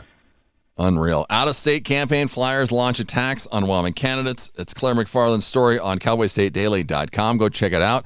Claire, Representative Larson, thanks so much for coming on. Thanks for having us. Yes. We'll be back right after this. It's a great day in Fremont into the County. Old West at the 51st Annual Cody Show, brought to you by the Winchester Arms Collectors Association with the Sharps Collectors Association. Join us July 10th through the 12th at the Riley Arena in Cody, Wyoming, featuring over 300 tables of collectible Winchester firearms, historical treasures, and Western memorabilia. Buy, sell, trade, and get expert appraisals. Don't forget, raffle tickets are available for your chance to win one of 2 short rifles. Showtimes and details at winchestercollector.org. You're listening to the Cowboy State Daily Radio Network. Who can you turn to for news you can trust? Your local TV and radio broadcasters. You trust us to keep you safe during times of crisis and to deliver the weather, sports, and entertainment you rely on every day. We bring you the facts you need to make decisions that matter. And as misinformation floods social media, you can trust your local stations to deliver the truth. Text TV to 52886 and tell Congress you rely on your local stations for trusted news. You handle the healthcare, we'll handle the marketing. In need of a spark for marketing your medical practice? Loom Studio provides creative and strategic healthcare marketing that illuminates the path to bigger and better experiences for your business and your patients. We specialize in branding and design, social media, website design, SEO and SEM, not to mention content creation, public and media relations, and marketing metrics to ensure you're getting results. If you're looking to increase your patient engagement and retention, enhance your community impact, and streamline your marketing efforts, our team is ready to help you achieve your goals. Contact us today and learn more at loomstudio.com. I'm Chris Jakimick. I served in the United States Air Force and I deployed 3 times. So in 2017, I was serving as an Air Force First Sergeant. Our motto in that role is my job is people, everyone is my business. But unfortunately in that year, I would lose my own brother, Lance Corporal Adam Jakimick, to suicide. The majority of veteran suicides are from guns. I store my weapons securely, not only for myself, but for my family. My service never stops.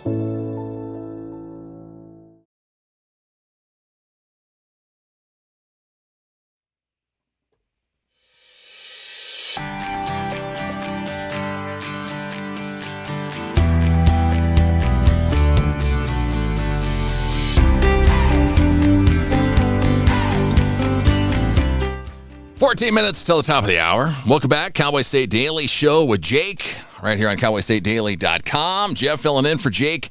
Jake will be back on Monday. Aaron Brown, he's the Senior Public Relations Specialist for the Wyoming Highway Patrol. He's hanging out in the Zoom room. Good morning, Aaron. How's it going? Good morning, Jeff. It's been a busy week. It has been a very busy week for a lot of our troopers.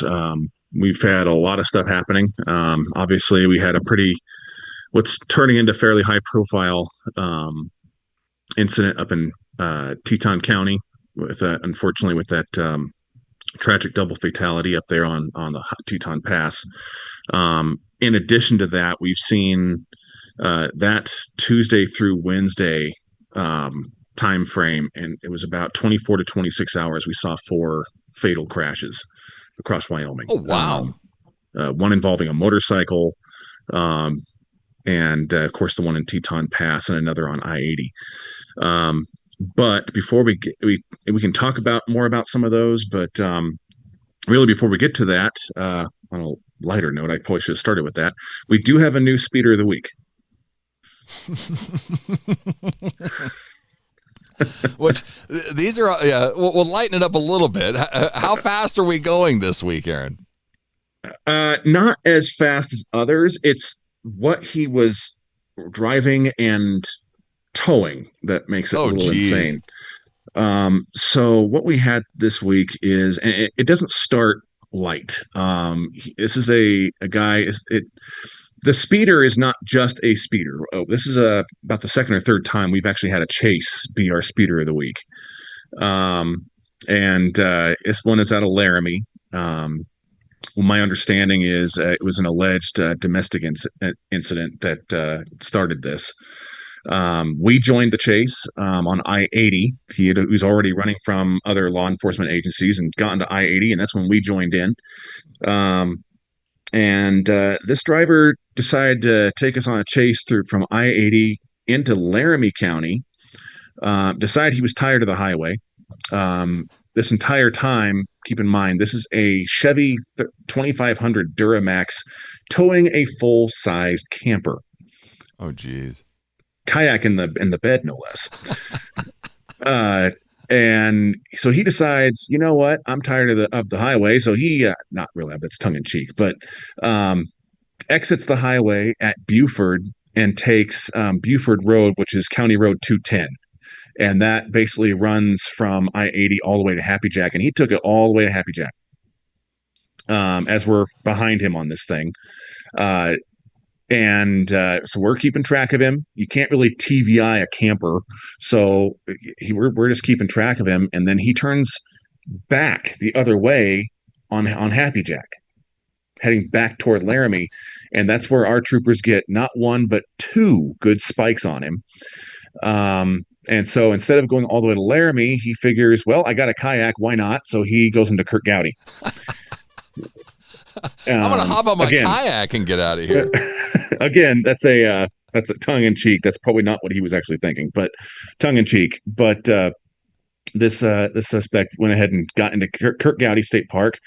To my knowledge, did not pay his park fee, and took a loop around Granite Springs, to my knowledge, and ended up crashing out or stopping. Essentially, didn't really crash, just kind of stopped because he had no rear wheels to speak of, and his front driver's side wheel was gone as well, thanks to those spikes. And you can see, if you look at the Facebook post, you can see that his back tires are basically buried in gravel on Granite Springs Road, and then hoofed it on foot. Wow. And eventually our troopers from Troop A, which is our Laramie County troop, they eventually caught up with him, found him in a bush. And this guy was going to be in trouble no matter what he did. He was going to be in trouble. He had more than likely a DUI, fleeing and eluding, speeding. 97 miles an hour is his official clock time. Troopers are saying he may have been going a little faster, but officially it was 97 and a 75 with a full-size camper. And on top of all that, he exacerbates the whole thing. As he gets cuffed and gets up, he gets away from the troopers, squares up, and kicks one of our troopers between the legs. Oh. So he, unfortunately, he already led people on a chase. Unfortunately, he obviously made some bad decisions and decided to make one more bad one. So that's what we have going on. So he didn't make that's it what he's facing. Easier on himself. Yeah. Holy cow. I'm looking at the pictures here. Mm-hmm. This is insane. The front tire and back tire are complete. I mean, there's no rubber. It's all rim. And then he's buried in the mud or sand. There's the kayak. And yeah, the full on J-Flight camper that he's pulling. I don't even know how this guy was driving on just bare rims. And DUI, no less. Yeah. I'm not sure either. And intoxicated. Yeah, exactly. He's lucky and he so didn't hit something. That's insane. Yeah. So unfortunately, there is a possible domestic connected to this as well. So it's not all, lighthearted, tongue in cheek type, hey, we chased the guy, we got the guy. There's potentially people hurt here. So, and so the chase itself, I don't mind putting tongue in cheek, but all around, it's a bad deal. He is in custody, and we're hoping you don't show it. I don't know if you can say, is he from Wyoming? I don't know that I have that. I've seen the comments that are saying he's from out of state, but I can't confirm that. And I can't really speak to it. Yeah, there's no. I mean, obviously, there's no license plate pictures, or it's not showing his license plate for a reason. But wow. Well, Aaron started this with these fatalities. How is this compare? How are we looking compared to last year? Is this a spike? Where are we at? We are kind of in line with last year. We're at 62 officially on paper. We are at 62 deaths on the year compared to 60 this time last year. Okay. And then I believe 53 or 56, I believe. Let me double check that.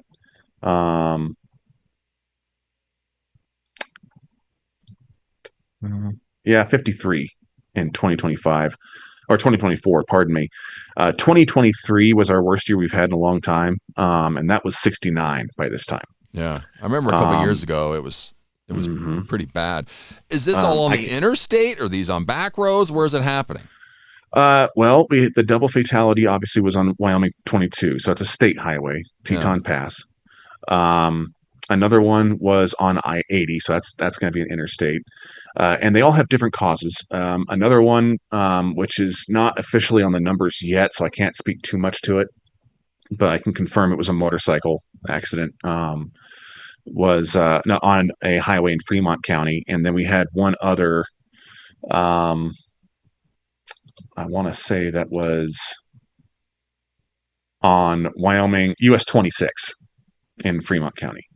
That's what it was Fremont, and then the motorcycle was Park County, pardon me. So what we're seeing different causes here. The Teton County one is a big one because it involves a lot of vehicles. It involves a dump truck that looked like preliminarily it looks like it lost its brakes down the pass. That's preliminary. But aside from that, it hits five other vehicles. So what we're seeing there is equipment failure, but it's an active investigation, and we're working hard to get to the bottom of what really caused this and what could have prevented it. The crash on I-80 was unfortunately one person, a female out of Casper, and she, we believe that fatigue, it looks like we're thinking fatigue was a possible reason here. Actually, I take that back. I'm getting my crashes crossed over here. This is a female out of Arizona, not Casper. Okay. Pardon me.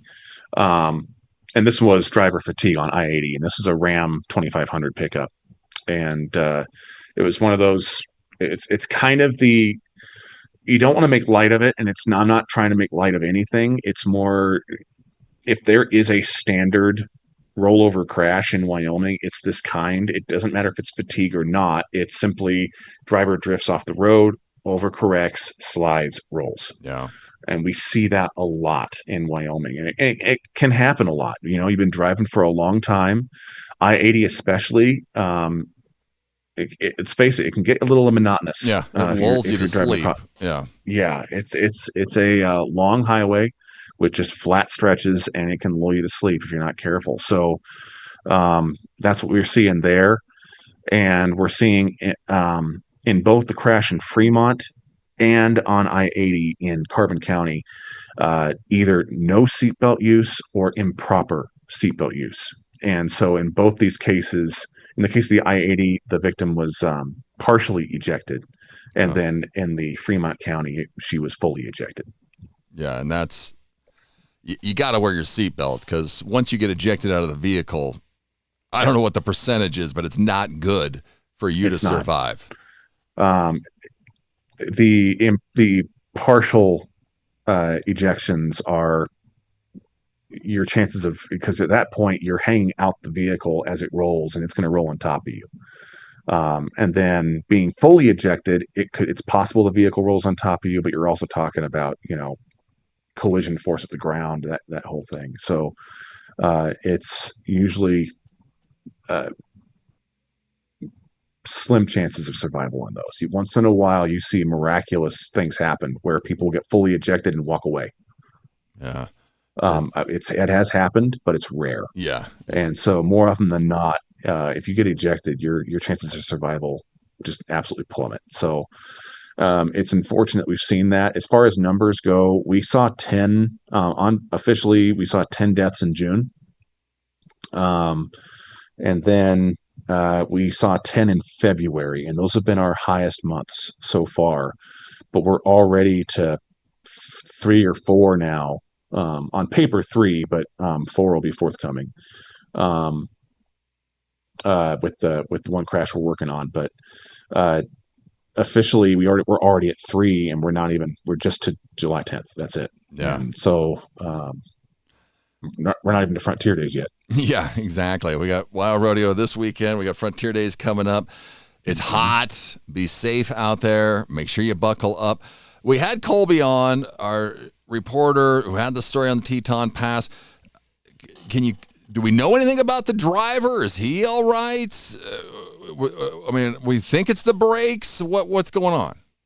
I can't really speak to that right now due to the active investigation nature of this.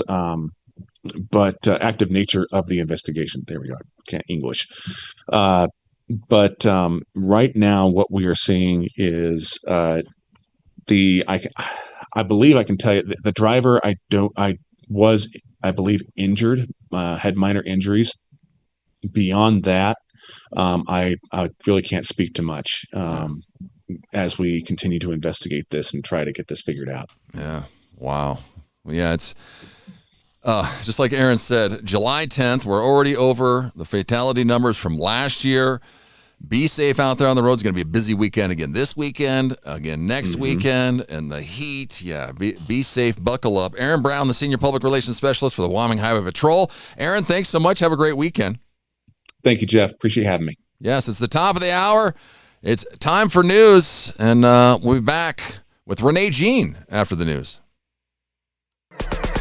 It's time to take a look at what's happening around Wyoming. From the Cowboy State Daily News Center, I'm Mac Watson. A Bighorn County grandfather and mother have been charged after a baby died Monday. Cowboy State Daily's Colby Fedor reports that the infant was found in a 95-degree trailer filled with feces, garbage, and a 5-gallon bucket of human waste. When they looked at the baby's body, there was dirt under its fingernails, as well as an insect that was crawling inside the diaper. Investigators obtained a search warrant, and when they went into the camper where the family lived, they found horrific conditions. There was a bucket of human feces in the bathroom, no running water, no air conditioning, and the temperature was 95 degrees inside their home. 56-year-old Travis Studi is charged with felony child endangerment. 22-year-old Destiny Studi is charged with misdemeanor reckless endangering of a child and child endangerment. She pleaded not guilty on Wednesday.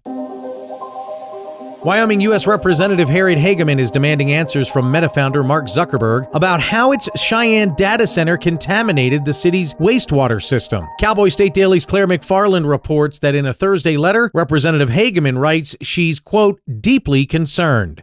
Hageman issued a letter Thursday to Mark Zuckerberg, the CEO of Meta, which is a Facebook giant that also has data centers in Wyoming and Cheyenne, demanding to know things like how could a rare bacteria leak from a closed-loop data center cooling system into Cheyenne's wastewater system. That public announcement about the contamination came more than 4 months after the Meta contractor, which is building an $800 million data center in South Cheyenne, disrupted the city's reclaimed wastewater system with a rare bacterial contaminant. I'll be back with more news from the Cowboy State Daily News Center right after this. This spring and summer, everyone can do their part to keep motorcycles safe on the roads. Motorcyclists, be sure to wear high-visibility gear, and drivers, look twice and save a life. This Safe Driver update is from the Wyoming Department of Transportation. Tax revenue from Wyoming Wind projects supports police, fire, EMS, and schools. Energy development is about communities, not just power. More information is available at poweringupwyoming.org.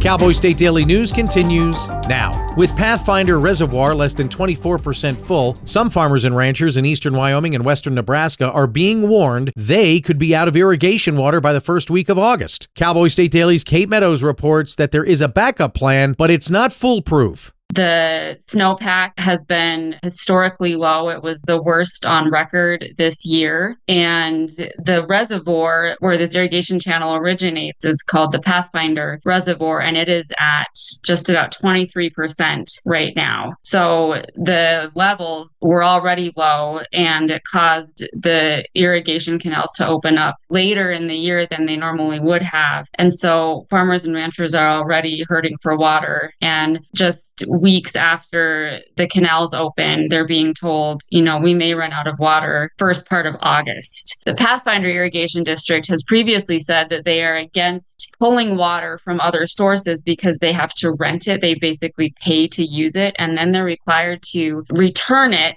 somehow before the end of the irrigation season. So it's really a lose-lose as far as that goes. The district operates a vast canal network that diverts water from the North Platte River at Wayland Dam, delivering irrigation to more than 100,000 acres of farmland. A Cheyenne boy who was 14 when he allegedly shot his mom in the head and charged as an adult with first-degree murder should be in juvenile court, his attorney argued in a Tuesday court motion. Cowboy State Daily's Greg Johnson reports public defender Emily Williams claims Havoc Leone's mother, quote, verbally and physically abused him. The motion does lay out some of the arguments the defense plans to make, like the mother was allegedly abusive to this teen verbally and physically. He was homeschooled for like 6 years and was kept isolated and didn't have any friends and wasn't as mature as other teens his age would have been. They mentioned several times in the motion that society is not kept safer by trying him as an adult, that the extra help that he'll get in the juvenile court actually will make society safer. Whether that's really the case or not, that's up to a judge to decide.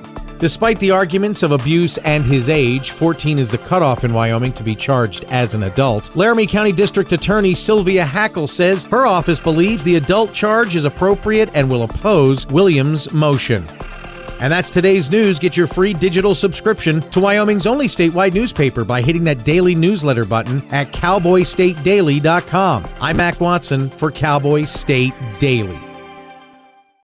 The climate that we're operating under has everyone on the defensive. You see a person and you automatically put them in a box and say, well, this is what this person should be like. All of this ostracizing people, what are we afraid of? We're called to love one another. It can't be, I reject you as a person. This country's been through so much. Its people has been through so much.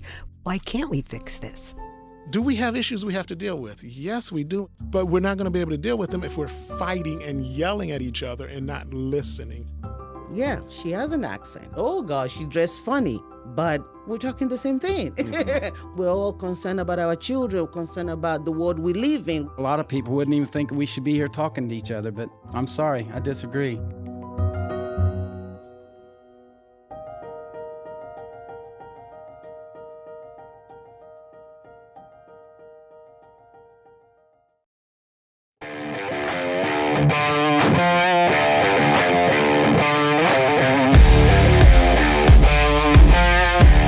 Welcome back. Cowboy State Daily Show with Jake right here on cowboystatedaily.com. My name's Jeff, filling in for Jake today. Jake's over in Buffalo, actually. Yeah. I don't know if he's told all of his listeners what he's up to. I won't break the news. You can send me an email, radiojeff@cowboystatedaily.com. Or send me a message. I don't think I've checked the text messages this morning. You can send me a text, 307-620-8866. Good morning, this is Randy. I have a Zoom appointment with you this morning, but I'm out of town. Oh, he did it. We pulled it off, Randy. I didn't see that till now. So thanks for Randy for coming on. Renee Jean is joining us. Let's see here. Renee had the story. Say hello to Google, the mystery owner behind Wyoming's largest data center. Good work, Renee. Good morning. Thanks so much for coming on. Yeah, good morning. I mean, you got the scoop. The big investigation, the reveal is on. It might not have shocked too many people, but what's going on here? Well, so I've known for a while that it was Google, but I needed that piece of paper that said so, right? And so I've kind of been camping out on various publicly filed documents, just waiting for the name drop.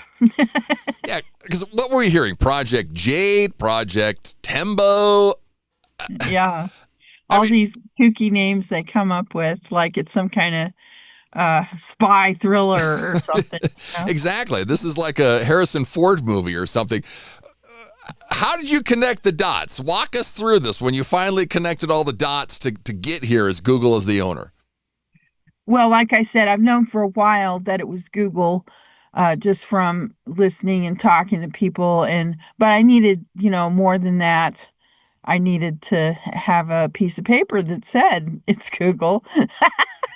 So I've just been camping the public filings that surround something like this, waiting for one of them to surface the true owner. Yeah, because were you hearing it from people? Where do we start hearing the Google to begin with? Well, yes, from people. From your sources. We can't reveal those sources. So Renee might get in trouble. But, I mean, this is a massive 2.7 gigawatts. It can scale up to an unbelievable 10 gigawatts. How does a 10 gigawatt facility compare to like standard data centers that we're seeing? How huge is this thing? I mean, it's huge. The state uses, I think, around a gigawatt of power based on other media reports that I've seen. Wyoming's using a gigawatt. Okay, so this is 3 times that. 3 times the entire state. It's unprecedented what is happening really with the power demands of these facilities. And so, when you hear 10 gigawatts, it has to be somebody big. Okay. Yeah. It's not one of the medium players. It has to be one of the big players. Well, it automatically narrows the pool a little bit on who you think it might be. I had seen media reports, speculating that this was Oracle because Crusoe was involved and they have a relationship with them, and other things seemed to line up. But on the ground, sources are usually better. And so I've known for a while that it was Google. Yeah. I mean, I worked for a cell phone company for a while, and they always were talking about AI and Google against Apple, and Google was leading. Apple's trying to get in it. They might go into cahoots with each other. What do you think Google's AI ambitions? What's going on here? What are they doing? Well, I mean, what's going on with the industry is it's a race. Everybody wants to be first to grab the market share because whoever is first is going to reap the most benefit of all this investment. So it's a huge race right now, a multi-billion-dollar race to be first. Will that result in some overbuilding? Undoubtedly, which, some of the ones at the lower end of the totem pole may suffer when this turns out to be overbuilt. But I think that's kind of a pattern in our economic development, right? There's huge demand for something. Lots of people jockey for a position to provide that something. Since there's demand for it, there's this demand to be there for it, and there's too much demand to be there for it. And so, it gets a little overbuilt. And then you have the fallout.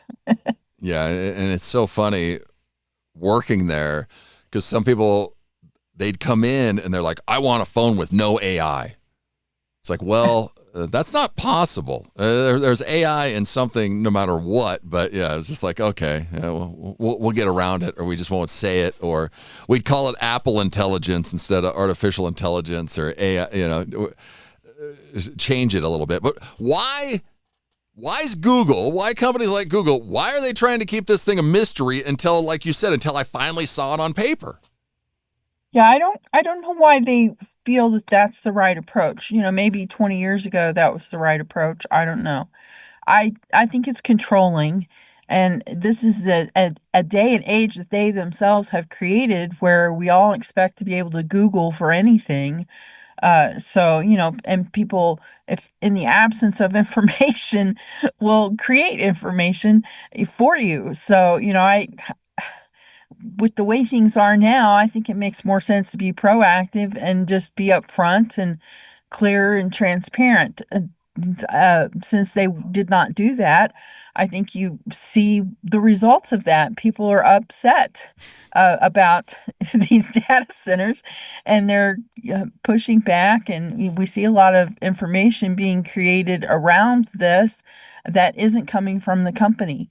And it's because, if nature abhors a vacuum, if you don't provide information, someone else will step in and do it for you. Well, and exactly that. You would think with the reactions that we're getting, I mean, we're starting to go a little more negative on these data centers. To then be mysterious about it is not making this any better for public perception. I don't get it, but yeah. And then power. So are they generating their own facilities? Are we taking it from the power grid? Do we know what's happening? Well, so they have touted a bring your own power approach. Tallgrass Energy is going to build that power generation. My understanding is going to be natural gas turbines. But here's the thing, you're talking about 10 gigawatts worth of natural gas that you're going to take off the commodity market. Multiply that out. Okay, Cheyenne has 5 data centers under construction right now, another 9 that are very close to becoming under construction, 33 calls or however many calls it was where there was serious interest in exploring Cheyenne as a future data center home. And then another 30 tire kickers who made a call, maybe didn't call back or anything since, asking about Cheyenne. So the demand is huge out there for these data centers in Cheyenne alone. Look out across the country. The analysts are estimating 3,000 new data centers on top of the 4,000 that already exist. But these 3,000 new data centers are not going to be the data centers of your grandmother's era. They're going to be next level huge. These 3,000 data centers are going to be 10 times bigger than anything that came before. So we're talking orders of magnitude of difference here. I think if you take that much natural gas commodity off the market, can't fail to affect commodity rates, which in turn will affect utility rates. It can't help but do that. That's true. Yeah, supply and demand. If they're all taking the supply, that's just going to drive up consumer prices for natural gas, which, yeah. So the whole bring your own power thing sounds good on the surface, and it's probably true for each individual data center. But when you look out across the cumulative impact of that, I think it's disingenuous to claim that that's not going to affect commodity rates. It's going to affect things. Oh, yeah, for sure. Well, then we hear about water. I mean, this thing's like a 716-acre campus. What's the water consumption on this thing? Well, so it's hard to say. They will use a closed loop system, which means the cooling that will happen is not going to be as water consumptive as the evaporative cooling of the past. That's kind of your grandfather's data center, right? Your grandfather's data center was a water hog. But these data centers don't do that. They're closed loop. They're usually mixed with some propylene glycol, which is a food additive, actually, but it does a really good job of helping cool things off. So it's a good coolant as well, and it's non-toxic. So if there is a spill, you don't got to worry that you're going to have mutant chickens or something. Well, that's good. Right. And there are companies that specialize in creating this and bringing it to data centers and taking it away again when it needs recharged. So, that's how all of that works. And I don't even know if the water would necessarily come from, in that case, if they are preparing that. I don't know how that all works, to be honest. But disposal, there are disposal wells for that stuff. So it gets injected very, very far below the water table back into the earth. But like I said, it's a non-toxic substance, so Yeah. you eat it. It's used as a shelf stabilizer, so it's food products. It's food grade safe. So Yeah, food grade safe, but yeah. And so, but they do need some water for office purposes. The people who work there have to go to the bathroom, get a drink of water, wash their hands, all of that kind of jazz. So it's going to use, a normal amount of water, I guess, for a business. I mean, this thing's so huge. What's the timeline on construction? How long is it going to take to build this thing? I don't, off the top of my head, remember what date they're targeting. Yeah, I mean, it's got to be a little while. Why Southeast Wyoming? I keep going, why down there? I mean, and then we got the big one in Evanston. Why is it down there on like the I-80 corridor? Well, the story is different for each of those locations. Okay, so with Cheyenne, if you look at I-80, that corridor basically is a data center magnet. Why is that? Yeah. Because there's a big, huge fiber optic trunk line that follows I-80. Okay. Follows the old railroad right-of-way. And so it's a component that data centers need. What are the other things they need? They need land, space, they need power, which, Cheyenne has been able to figure out how to offer. As well as they have open land. And so I think that's part of why you're seeing this right now. There's a huge demand to build these. They want to come somewhere where they can quickly get power. They don't want to wait 5 years to get on the grid. Some states, the waiting list is 5 years long. Wow. So, Wyoming is floating to the top because it's going to allow a bring your own power solution. So Google can build out its power generation and get online much quicker. I think that's part of it. But if you notice, there's a big donut hole over I-80 once you get past Cheyenne. And that donut hole lasts until you get to the Utah border. And why is that? The power companies are different there. There's Rocky Mountain Powers. Most of I-80 cities are on Rocky Mountain Power. Black Hills Energy is in Cheyenne. Black Hills Energy has been able to figure out how to do this. Rocky Mountain Power is still kind of trying to sort through how do we tell when an investment is real. A variety of things that I've written about already in stories. Probably too complicated for this morning. Yeah. Plus, I haven't had enough coffee yet. Yeah, exactly. We hear about all this annexation with Cheyenne. Are they going to annex this Google Center into the city? It's awfully far away, isn't it? Yeah. It's 8 miles away. Yeah, I don't think it can happen. But yeah, it's crazy. Well, it just continues. We got monster data centers coming now, and many more to come. So, well, Renee, stay cool. Okay. It's gonna be a hot weekend. Good. Good. She's looking forward to it. Well, we'll have a good one, and we'll take a break. We'll be right back after this. All right. The midterm elections are quickly coming up in November. We have to win the midterms. This is the most important election. And Cowboy State Daily gives you the local political coverage that has national implications. I think that we need to be more aggressive in terms of talking about what the real issues are. Cowboy State Daily has you covered with the coverage, insight, and knowledge about the candidates as we ramp up to the midterm elections in November. Cowboy State Daily, your daily source for all things Wyoming. This is the Cowboy State Daily Radio Network. Substance use disorder and addiction is so isolating. And so, as a Black woman in recovery, hope must be loud. The moment I chose hope was when I couldn't look myself in the mirror anymore. I did not recognize myself. Absolutely. So I'm so proud because I did not think I was gonna make it.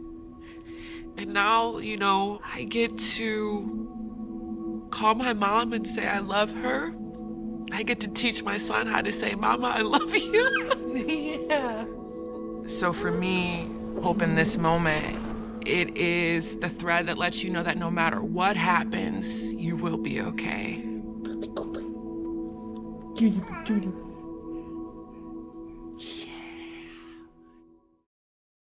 Nestled between Casper Mountain and the North Platte River, you'll find the heart of Wyoming.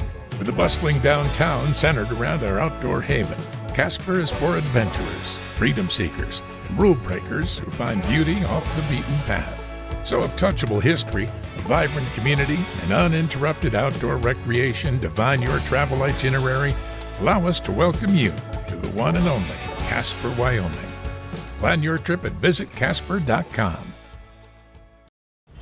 All right, look at you taking the stairs. Who are you? We're your lungs.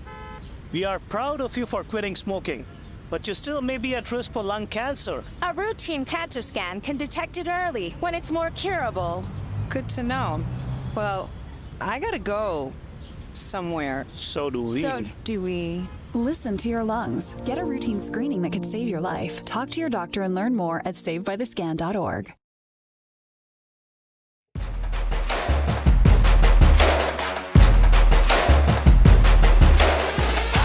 23 minutes past the hour. Cowboy State Daily Show with Jake right here on cowboystatedaily.com. My name's Jeff. Filling in for Jake today. I'll be back tomorrow for my normal Saturday show. Jake will be back on Monday.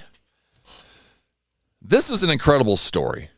You got to go to cowboystatedaily.com. Check it out. Inside the mission to save the 136-year-old Anderson Lodge in Wyoming Bear Country, we have Historic Corps Regional Program Manager.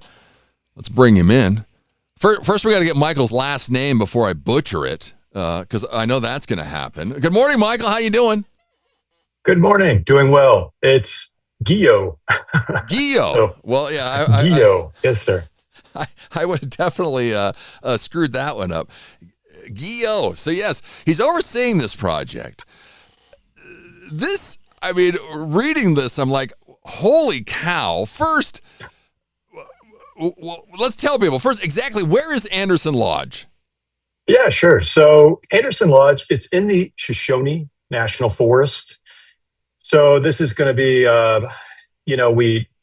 the headquarters, this is with the National Forest, and they're based out of Cody. So to get out to Anderson, you really, just outside Matisse, you're going to see, get to a trailhead called Jack Creek Trailhead and hike about, I want to say 7.5 miles. And you'll get up to about 9,080 feet with an elevation incline throughout that time. And once there, you're out in wilderness, and this is federally designated wilderness. You are, which puts some limitations on what we can do out there. So it's out there, and it is definitely one of our more remote projects that we do here at Historic War. Yeah, it's crazy. 136-year-old structure, remote backcountry. Why is this considered the birthplace of America's forest conservation movement? Yeah, so I guess where a lot of this language comes from is related to Anderson himself. So this is Archibald Anderson. He was an Easterner, very influential out there, but he owned a ranch and a retreat out there just adjacent to, at that time, called Yellowstone Timberland Reserve.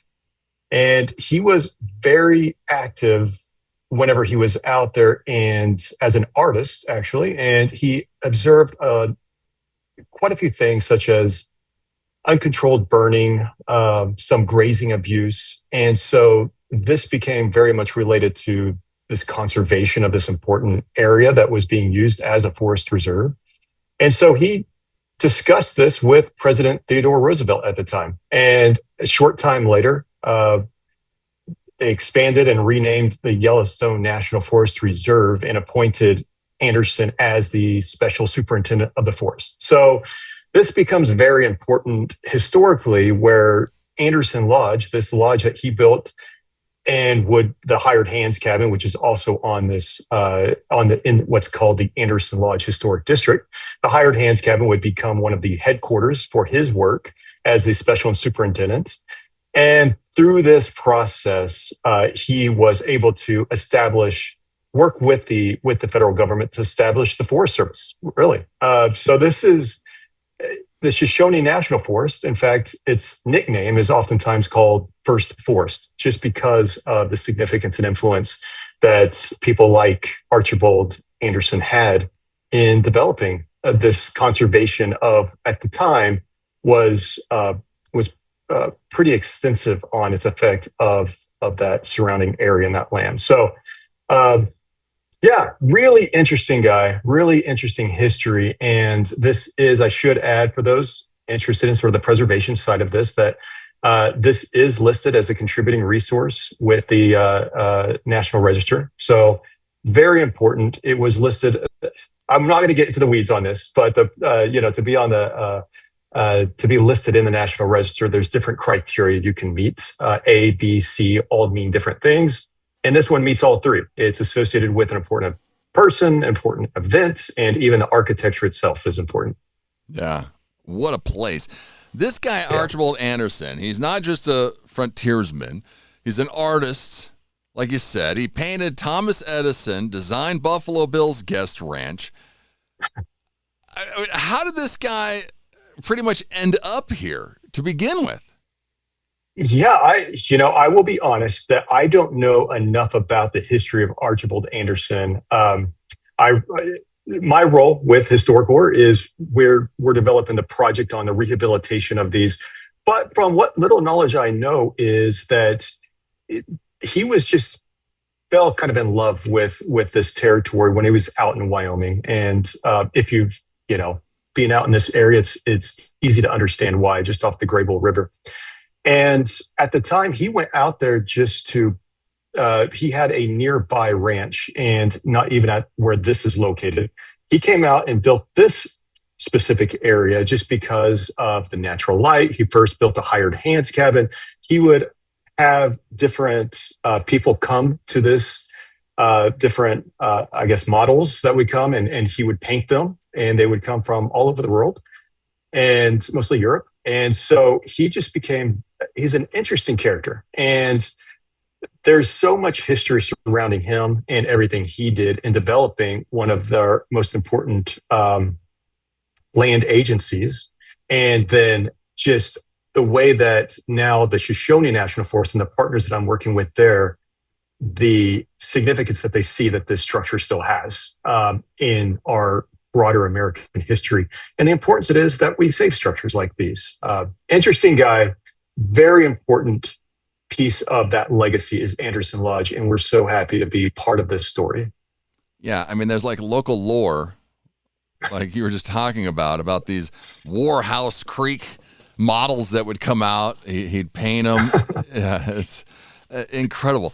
This thing is in a designated wilderness area, so restoring this is not easy. There's not a Lowe's next door. You cannot use modern machinery, right? Power tools are completely banned.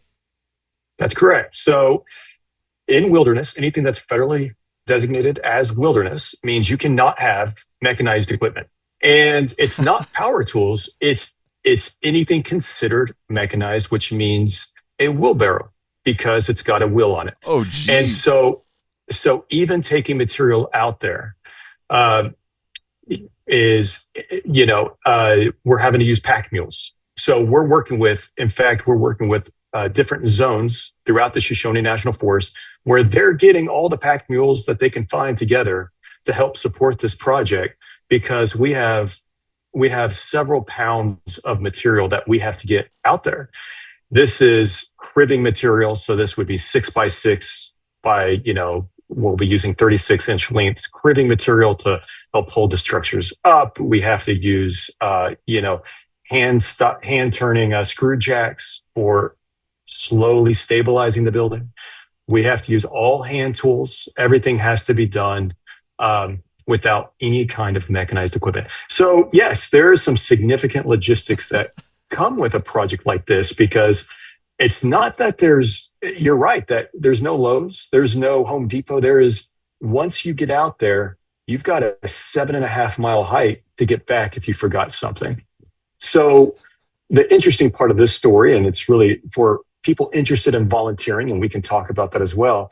People interested in being part of the actual preservation and rehabilitation of this might not know is a large majority of our time on this project happens well before we step on that trail. And that includes all the mobilization we're going to be doing to get the material out there ahead of time, so that when we and our workforce and our field staff show up to that project, everything's already been staged where it needs to be staged. We're working very closely with the U.S. Forest Service to do this process. This will be happening in a couple weeks with the Forest Service. And then we'll actually be getting out there with our different workforce and volunteers later this August. So a lot of planning to do something that, if this was located in downtown Casper, would take, maybe a couple weeks. This is taking years, to be honest, just because of all the assessment that we have to do to be in compliance with working in this kind of an area. Well, yeah, the planning's got to be insane. Well, and then on top of it, you're in Wyoming bear country. So right. for volunteers, for your staff, where are we staying? What's the day-to-day safety? What's the campsite setup? What are we looking at? Yeah, so we take safety. That's the top priority for us, especially because we are working with volunteers, people that are just interested in helping and providing service. And this is part of a portfolio of projects that we do, nationally, and we call them hardcore. Now, if you've seen how our name is spelled, it's CORPS, hardcore projects. And we get volunteers who know what they're signing up for. They understand what it takes to get to these project sites, which are very remote, which means there are not portable toilets that we'll have stationed out there, much less showers or anything like that. So fortunately, all of the gear and equipment, backpacks, will get packed in by Pack Mule. This is most likely, while it's not fully been guaranteed yet, most likely that we'll be able to get all the pack support in for the volunteers' gear. Once out there, we do have a job hazard analysis that we go over with all of our volunteers, in which we talk about all the different hazards, safeties, and concerns that we have out there. A lot of bear spray in safety canisters, because you don't want that stuff going off on accident. No. And then we are staying in a very tight-knit group. So our volunteer cap for this project is going to be between 8 to 10 volunteers, plus 3 field staff, plus any Forest Service that decide to join. So we are well protected. We are very, very, we're fortunate in that because we're such a large group that'll be out there, we don't anticipate any major concerns as far as wildlife or grizzlies, but we're not taking any chances. And of course, we will have everything from, sat phone and Garmin InReach, and ways that I'm communicating with my field staff throughout the duration of this project. Wow. Unreal. We're chatting with Michael. He's the Historic Corps Regional Program Manager. Go check out the story inside the mission to save the 136-year-old Anderson Lodge in Wyoming bear country. What's the state of the lodge now? What's the current structure state? What's the biggest threat? What do we got to work on first? What's it looking like?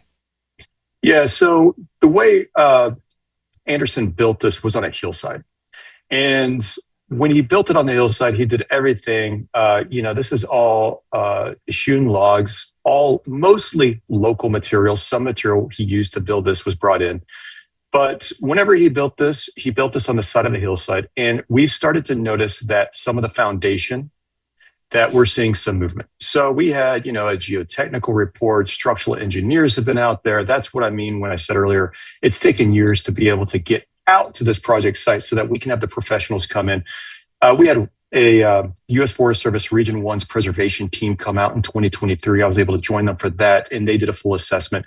And we all got together and came up with a game plan on what is the safest way we can focus on stabilizing and reinforcing the foundation of this structure. So that is priority one. And that's what we're going to be focusing on. It's going to be focusing on ensuring that we have a new foundation, or at least stabilize so that we can start moving forward towards a new foundation. I mentioned earlier all the cribbing that we'll be pulling in. So we're going to be putting additional support underneath the structure to make it safer to work around. And so we have our project supervisor, assistant project supervisor. They'll also have a crew leader. Those are the 3 staff people that will be leading this on site. The project supervisor is a professional rigger. He works on stabilizing historic log structures. We're excited to work with him. His name's Pete Cecil.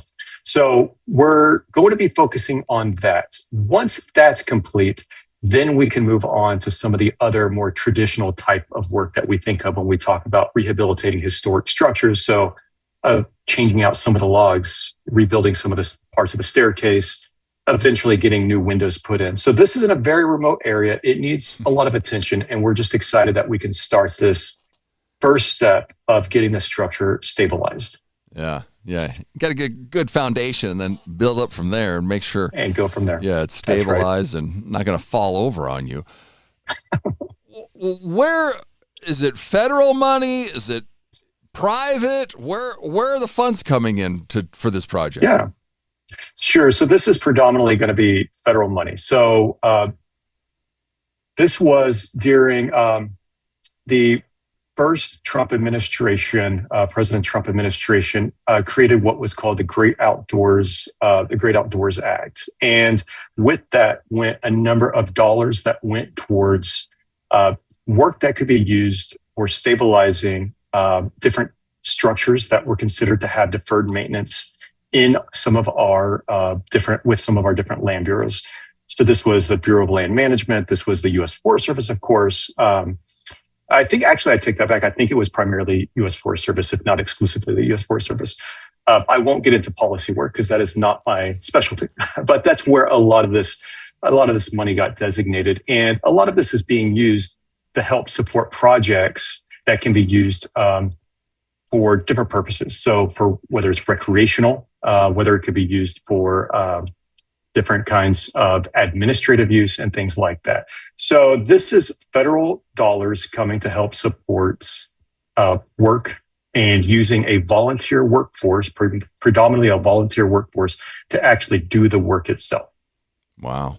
Well, and you mentioned it, volunteers, people want to get involved. How do we do it, Michael? Yeah, sure. So you can go to our website. It's the easiest place to register. So it's historiccorps.org. Historiccorps is spelled like Marine Corps. So it's HISTORICORPS.org. And there you can find all the projects that we have available this season. But of course, I want to highlight Anderson Lodge. Look for it. We've already had quite a few signups. There are a few spots still available. So we would love to see some other people interested.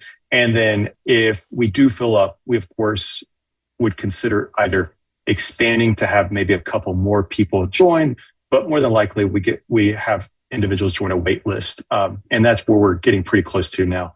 The dates for the volunteer session will be August 23rd through 28th. So it's 5 days. You show up on a Sunday. I mentioned Jack Creek Campground at the beginning of this, and that's where we'll camp out. I think it's a Sunday night. We'll hike out on a Monday. We'll get to work pretty quickly. We'll go over that first day is mostly safety stuff. It's when we go over our JHA and emergency action plans, things like that.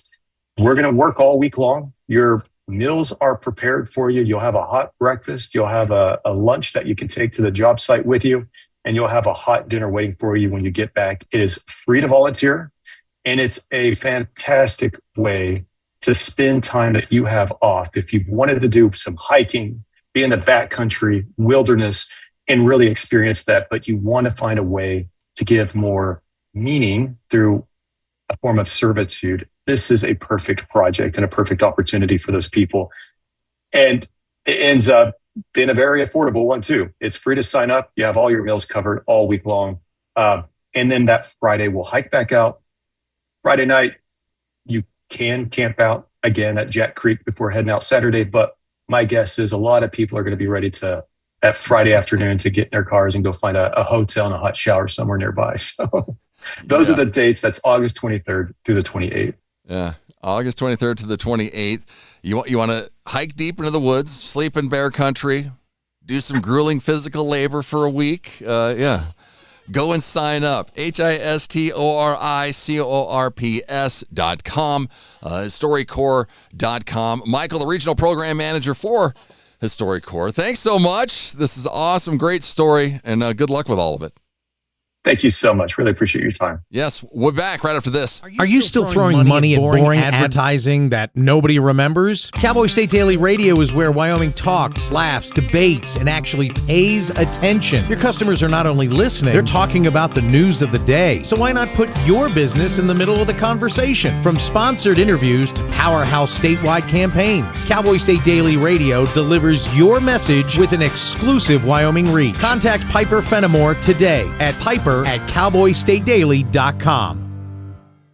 You're listening to the Cowboy State Daily Radio Network. Wyoming is a place of unlimited potential, a place that inspires us to dream. Since 2014, Wyo Lotto has given back over $180 million to our great state through transfers, winnings, commissions, and more. Dollars that have gone directly into your cities, towns, and counties. Dollars that have changed lives and set dreams in motion. Thank you, Wyoming, for a legendary 10 years. We can't wait to dream up what's next.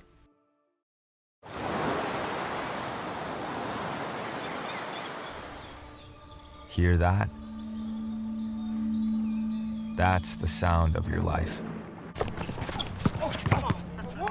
Perfectly imperfect.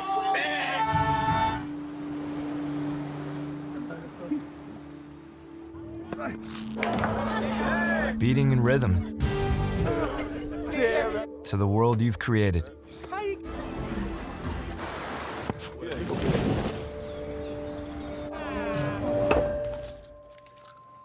But every time you drive after drinking, the music gets drowned out. Your life sounds pretty great. Don't let a buzz ruin it. Buzzed driving is drunk driving. Don't drive buzzed. Whether it's our stories, the warmth of our laugh, or our family's secret sauce, we all bring something different to the table. So make some space. The power of connection is waiting right outside your comfort zone. Learn how you can help strengthen your community at belongingbeginswithus.org/teamup.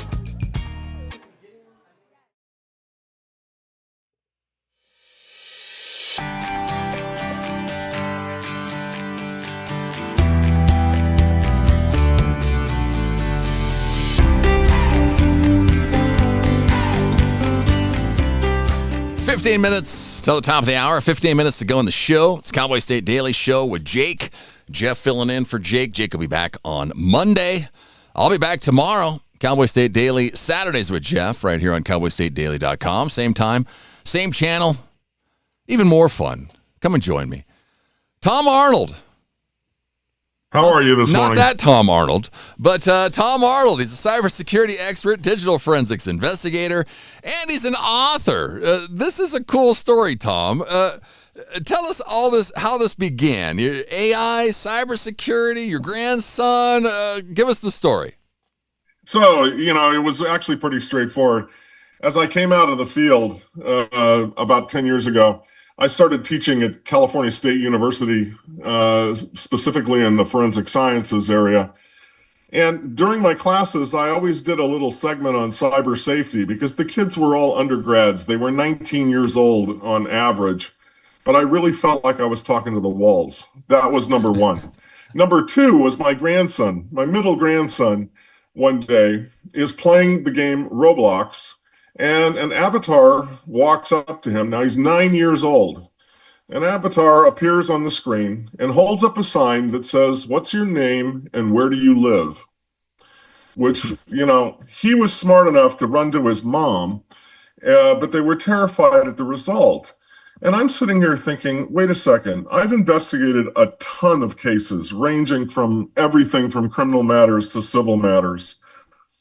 Can I take those cases and create stories that would actually help educate kids. And that's what I began doing. That became my mission. And even as I'm teaching in the graduate program at UNLV now, I'm specifically going after the stories, and the books are right behind me here. I hate to turn around and show pictures of books. This was the first one that came out, and this one has just come out as well. Now, the first one is two kids, 14 years old. One's very bright about computers. The other one, the girl, she's the muscle, basically. And they fight cyber terrorism in the book.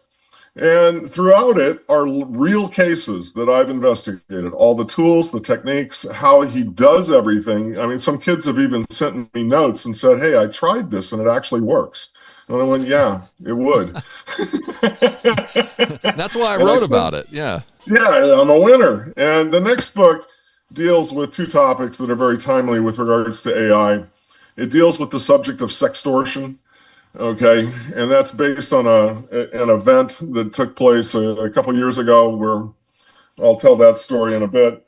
And sextortion and human trafficking are the two areas that book takes on, in a matter that a 10 or 11 or 16-year-old would not be offended, or the story doesn't go too dark because it's a hard topic to talk about.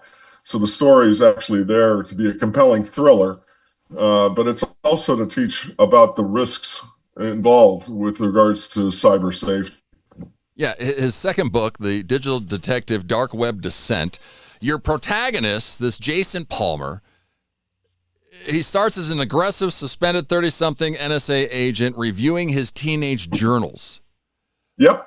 What made you choose this dual timeline framing device?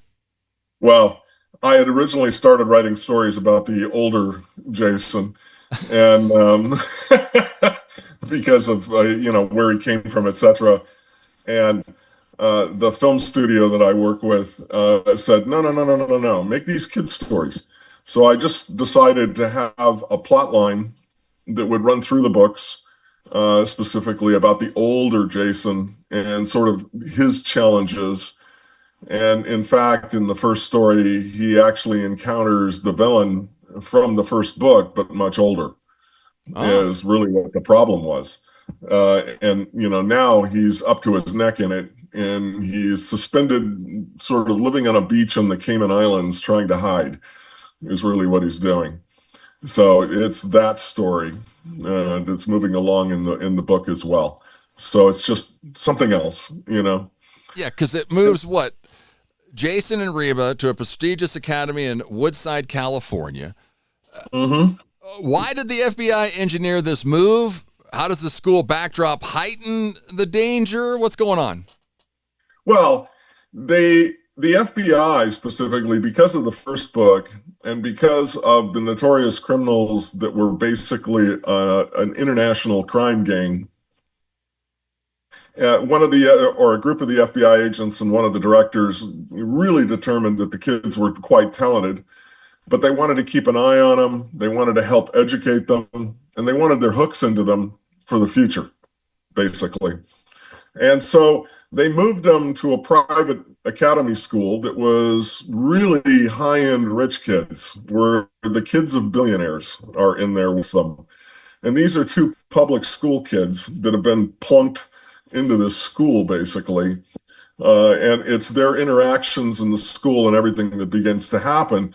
But the students at the school suddenly find themselves, the kids themselves are misbehaving. The friends online are misbehaving, for number one. But number two, they suddenly find themselves targeted in a couple different ways. The sextortion case itself targets one of the kids to get the kid to basically infect his dad's machine, and the dad's a CEO of a large mining consortium. And so, that is a mess that they take on. And then the next one is a crime gang that decides, you know what, we're going to take a girl or two from the school and move them into human trafficking and put them in an auction, basically to sell them as slaves, as white slaves, is basically what's happening in here. And again, it's to target the parents largely Yeah. through the kids. And that's what they're encountering at the school. Wow. We're chatting with Tom Arnold. Go check him out at idigitaldetective.com. Tom's got a deep background investigating breaches across thousands of servers. How much of the hacking and dark web descent is pulled from your real career, Tom? Oh, all of the activity. If you look at individual things that the kids are doing, they're real cases. I mean, the names have been changed, obviously. I fictionalized them. Okay, there's no way I would sit there and put a real case out there. But how they do things, what they do in there is all real material that I've been involved with in my past. So the cases are real, basically. But, you know, they've been fictionalized for the thriller aspect. Yeah. I mean, you talked about it. There's some heavy themes going on here. Deep fakes, sextortion. Yep. I mean, it's human trafficking. Yep. How do we balance it? How do we keep it so it's not overwhelming the young audience? Well, there's a couple things that I've been doing with this, and I have to bring up the third item. Sorry. I've been producing small brochures for educational basis that I, give out, which are the characters basically talking to kids with regards to cyber safety. And we cover deep fakes in here as well. A good example, we always have problems with voice deep fakes now, and video deep fakes, and even chatbots that are doing things. And, the guardrails that are on publicly available large language models don't exist on the guardrails that are on dark web large language models. There's bad LLMs out there as well, and that's the point. But they may not know something that's agreed to. So if you and I are brothers, and, I say, if there's something really important, I'm going to hold up 3 fingers followed by 2. Okay, an LLM agent doesn't know the magic sign. Okay, I may have a magic word or phrase that I'll use to say, hey, I'm real. I'm the real person that you and I have agreed to, basically. So if you get something that's telling you, go do this, I'm in jail, transfer money to get my bail, blah, blah, blah, all those types of extortion things that can happen. If I don't give the magical signs, if I don't use the magical words for you, you know that you've got to follow up and actually find me.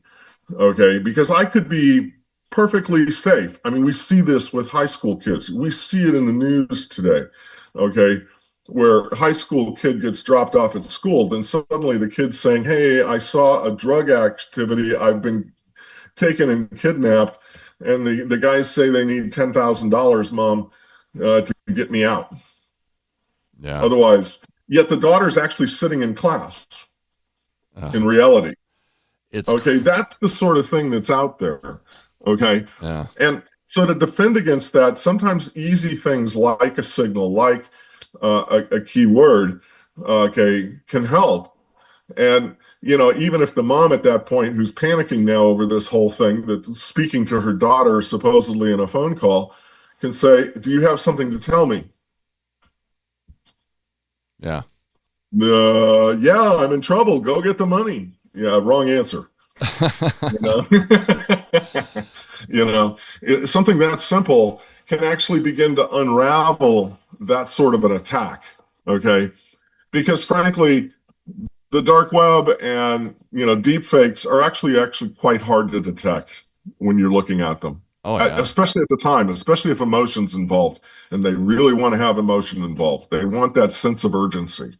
So there's always a sense of urgency. It's crazy. You're 2 books in. You left a lot of room for growth in the second one. Are we going to see a book 3?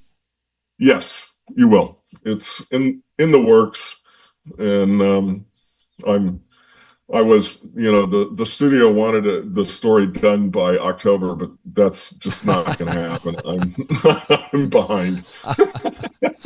Yeah. But I do have the story. It's summertime. So, yes, Come on. It's coming. Yeah. It's summer, right? Yeah, that's when I'm supposed to be working hard. It's crazy because I've seen it so much with seniors But yeah, people don't realize that kids are getting just attacked all the time, Left and just right. the same. Yeah, left and right. I mean, And kids can make mistakes. You know, a mom just last week told me, that, hey, my son, I got to ask advice. He was playing a video game. Somebody asked him what his name and location was, and he answered the question. They asked him more questions, and he answered those questions and thought he was just chatting with another kid. And then the other foot fell, and it turns out it was an adult. Yeah. And things started getting ugly. And yes, mom went to the police and those things. One of the things they forgot was, hey, maybe you got to shut down that kid's account to that game and create a whole new one. Okay. Because that account is probably very compromised. Yeah. Delete. Start over. Exactly. Do something. Go check Tom out. He's at idigitaldetective.com. 2 books out now, more to come. And yeah, it's just keep your eye on your kids. Watch what they're doing. The Digital Detective, Dark Web Descent. The Dark Web is nothing to mess around with. Well, Tom, thanks so much for coming on and talking about it with us. Yeah, thank you very much for having me today. And I hope all of your viewers and listeners stay safe. Yes, for sure. Have a great weekend. Thank you. Yeah, there he is. Go check him out. The Digital Detective, Dark Web Descent. Tom Arnold at idigitaldetective.com. Well, that ends it for us on your Friday. Have a wonderful weekend. Come back tomorrow. I'll be back tomorrow. Let's do it again. Back at 6 a.m. Got a full lineup of guests. We got a comedian. Max Mizell's going to be on. Brittany Borgelli over in Johnson County. J.J. Rain, he's a producer-director. He's got a movie at the Wyoming Film Festival this weekend. He's going to be on. We've got a Nebraska singer-songwriter. She's going to be on. And also Becky Denton. She's got a brand new single that came out this week. So join us tomorrow, 6 until 10 a.m. Make sure you like us on Facebook. You can send me an email, radiojeff@cowboystatedaily.com. Follow us on X. Go and subscribe to our YouTube channel. And yes, tell everybody. It's cowboystatedaily.com. The Sheridan Wyo Parade starts at 10 a.m. this morning. Top of the hour. It's night 3 tonight. Last night was Pink Night. I know my daughter went. Tonight at Wyo Jam, it's Afro Man and Ying Yang Twins along with the Nate Champion Band. Gates open at 6. I think Nate Champion Band starts around 7 or 8 tonight. So, yes, go and check out all that. Have fun. Be safe. Don't drink and drive because I want to see you back here tomorrow morning at 6 a.m. I'm Jeff. Have a great rest of your day. See you tomorrow. It's time for the news. It's time to take a look at what's happening around Wyoming. From the Cowboy State Daily News Center, I'm Mac Watson. A Bighorn County grandfather and mother have been charged after a baby died Monday. Cowboy State Daily's Colby Fedor reports that the infant was found in a 95-degree trailer filled with feces, garbage, and a 5-gallon bucket of human waste. When they looked at the baby's body, there was dirt under its fingernails, as well as an insect that was crawling inside the diaper. Investigators obtained a search warrant, and when they went into the camper where the family lived, they found horrific conditions. There was a bucket of human feces in the bathroom, no running water, no air conditioning, and the temperature was 95 degrees inside their home. 56-year-old Travis Studi is charged with felony child endangerment. 22-year-old Destiny Studi is charged with misdemeanor reckless endangering of a child and child endangerment. She pleaded not guilty on Wednesday. Wyoming U.S. Representative Harriet Hageman is demanding answers from Meta founder Mark Zuckerberg about how its Cheyenne data center contaminated the city's wastewater system. Cowboy State Daily's Claire McFarland reports that in a Thursday letter, Representative Hageman writes,